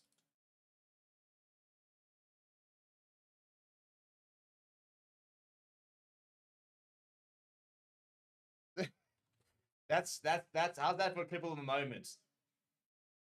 By the way.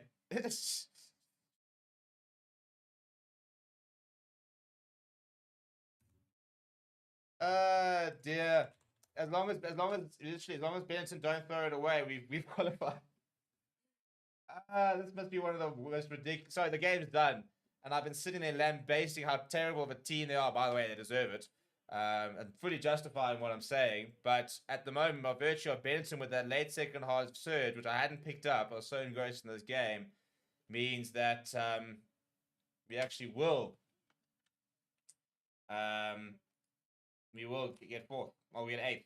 So no Champions Cup rugby. Stuff up. Unless, by the way, we go and win the URC. So that's going to have to be the order of the day. Ironically, we, at this stage, would play, if it remains at the moment, we play against Leinster. If Bulls were to win with a bonus point later and Munster were to lose, we would actually play Bulls, which would be an interesting clash. Anyway, people, we're going to see you guys in about half an hour's time for the Sharks versus the Stormers game. I'm feeling a little bit better about life. Which is good. But thank you very much for joining me. We'll see you guys in about half an hour for that other game. Thank you very much. And yeah, see you then.